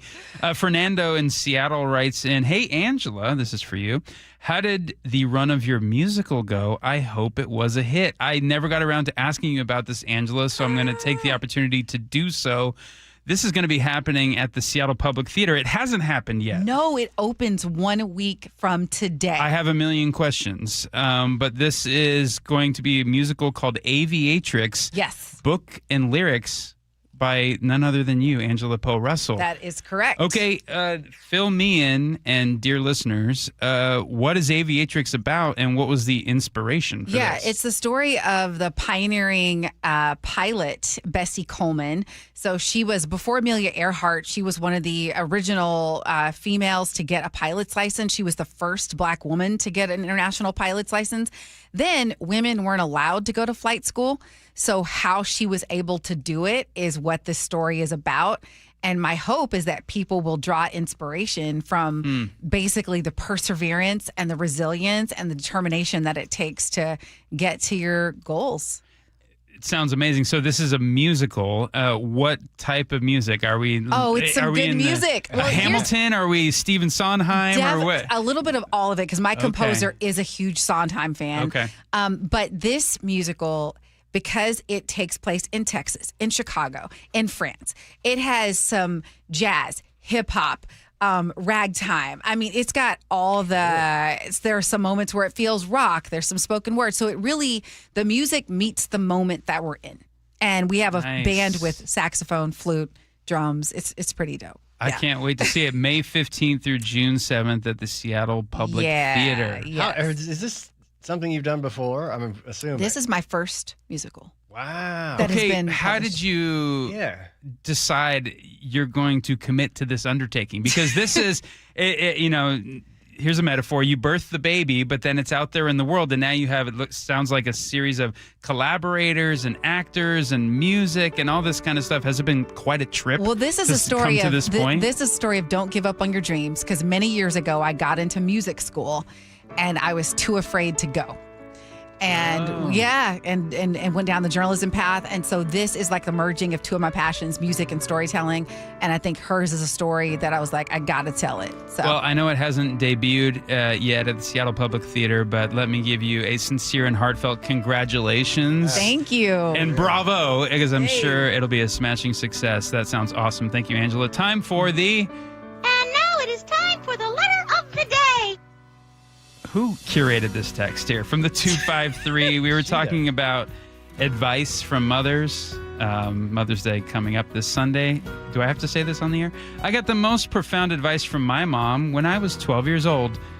Don't let boys touch your... boobies. Boobies? I can say boobies on the air. Happy Mother's Day to all. Joe, that's your sick brain that thought that was the letter of the day. Angela's mom had one that was, I would say, even riskier. But she didn't say it on the air? Yes, she did. Remember? Oh, no C's, no babies, no disease. Did I say that on the air? Yes. Oh, I did. I mean, mother, listen, I don't Words to live by. I don't even know how we wrap, like how we transition. No butts, no cuts, no coconuts. Except to say, I've really enjoyed hosting the show with you. Likewise. It's been amazing, and I hope to do it again soon. Thank you, Joe. Thank you, Angela, the whole team here. It's KIRO Radio. Let's go to Nate Connors. Real-time traffic. Thank you. Bucky's Complete Auto Care has the update. We are still busy out there. South 405 in Renton at 167. You got a new collision blocking your right lane. This is near the end of the on-ramp, so you're going to jam up there as you try to enter the 405 from the Valley Freeway. Bellevue to South Center takes you a half hour with more slowing in Bellevue. In fact, it's thick from Southeast 8th through Factoria. Here in Seattle, slowly improving. North 5 scattered backups from before the West Seattle Bridge now to the Ship Canal. Plan on a half hour to get through this. South 5 still slow from Northgate to I-90. Southbound 99, you're packed approaching the Aurora Bridge. Looks like we got a new crash further south just past the stadiums. Northbound 99 still slow through that downtown tunnel. Eastbound 518 just before I-5 in Tukwila, got a crash in your right lane. All right, Gig Harbor, we're finally seeing signs of improvement. Westbound 16 now heavy from the west end of the Narrows up to Olympic Drive. For 50 years, Bucky's Complete Auto Repair has earned local trust with honest pricing and guaranteed repairs. That's why they're Carfax preferred. No gimmicks, just great service. Bucky's.com. KIRO News Radio, real-time traffic. I'm Nate Connors. Some parts of the house just don't seem to work anymore. Like the closet that you open it up and you don't even bother looking in there because it's so jam-packed with stuff. Things fall out all the time. Or you can't quite put the car in a 2-car garage because one side of the garage is just full of stuff. Same thing can happen in the laundry room. There's just stuff all over the floor. There's no place to store towels or anything. You know what's happened? It's a closet design problem when you think about it. And maybe even gone as far as having to rent some sort of storage unit to put stuff. Maybe because you just need those rooms, those spaces to be better laid out. And that's where the experts at Closets by Design come to the house. And they customize, truly customize. They see the problems that you have, and they fix them for you. You don't pay the big price, though. 40% off plus an additional 15% off and 18 months, 0% financing on approved credit if paid in full. I can tell you, when they came to the barn in Cle Elum and did the great work, I am a believer in Closets by Design. 1-800-BY-DESIGN. That's 1-800-BY-DESIGN. For years, I've been telling you how much we care for our hens and the land here at Wilcox Farms. But don't just take my word for it. Our family's commitment is backed by trusted third-party certifications. Hartley Wilcox here. Wilcox eggs are USDA organic, meaning no synthetic pesticides or GMOs. We're certified humane, ensuring our hens live with dignity and space to roam. We're salmon safe, protecting Northwest waterways, and recognized for sustainable farming practices. These aren't just labels. They're proof that every one of our eggs comes from a farm that values animal welfare, environmental stewardship, and your family's health. So next time you're at the store, look for Wilcox Family Farms eggs. They're not only delicious, they're certifiably humane and organic, raised with care you can trust. Learn more at wilcoxfamilyfarms.com, because doing the right thing isn't just our promise, it's our principle. Wilcox Family Farms eggs, locally fresh since 1909. Your best source for local news. KIRO Newsradio, Northwest News. Nick, you know what my dad always used to say? Oh, which thing? Let me guess. If you put anything on a hot dog besides mustard, it's un-American? Okay, that's true. Okay, but no, about the word worry. Remember he used to say about the word worry? Yes, that it's not a verb, but it actually is. I know it's a verb, but Nick, his point was nothing comes from worrying. You can sit here and worry about all the news and all about the chaos in the world. You worry about your health, but nothing comes of it. You have to take action. Right. Like, for instance, you and I, we go into Longevity Medical Clinic. That's an action. It's about taking that action. Like, people can go to Longevity Medical Clinic, take the free health analysis, and then they can find out how they're aging and the things they can do in order to slow down the process to have a big, full, rich life so you can enjoy a hot dog with whatever you want on it. And now worry is a verb. See, there you go. So it all starts for you taking action. I was a patient at Longevity long before I started doing these commercials. So get your free health analysis. Go to lmclinic.com. That's lmclinic.com. Finding great candidates to hire can be like, well, trying to find a needle in a haystack. Sure, you can post your job to some job board, but then all you can do is hope the right person comes along. Which is why you should try ZipRecruiter for free at ziprecruiter.com/free. ZipRecruiter doesn't depend on candidates finding you. It finds them for you. Its powerful technology identifies people with the right experience and actively invites them to apply to your job. You get qualified candidates fast. So while other companies might deliver a lot of hay, ZipRecruiter finds you what you're looking for. The needle in the haystack. See why 4 out of 5 employers who post a job on ZipRecruiter get a quality candidate within the first day. ZipRecruiter, the smartest way to hire. And right now, you can try ZipRecruiter for free. That's right, free at ZipRecruiter.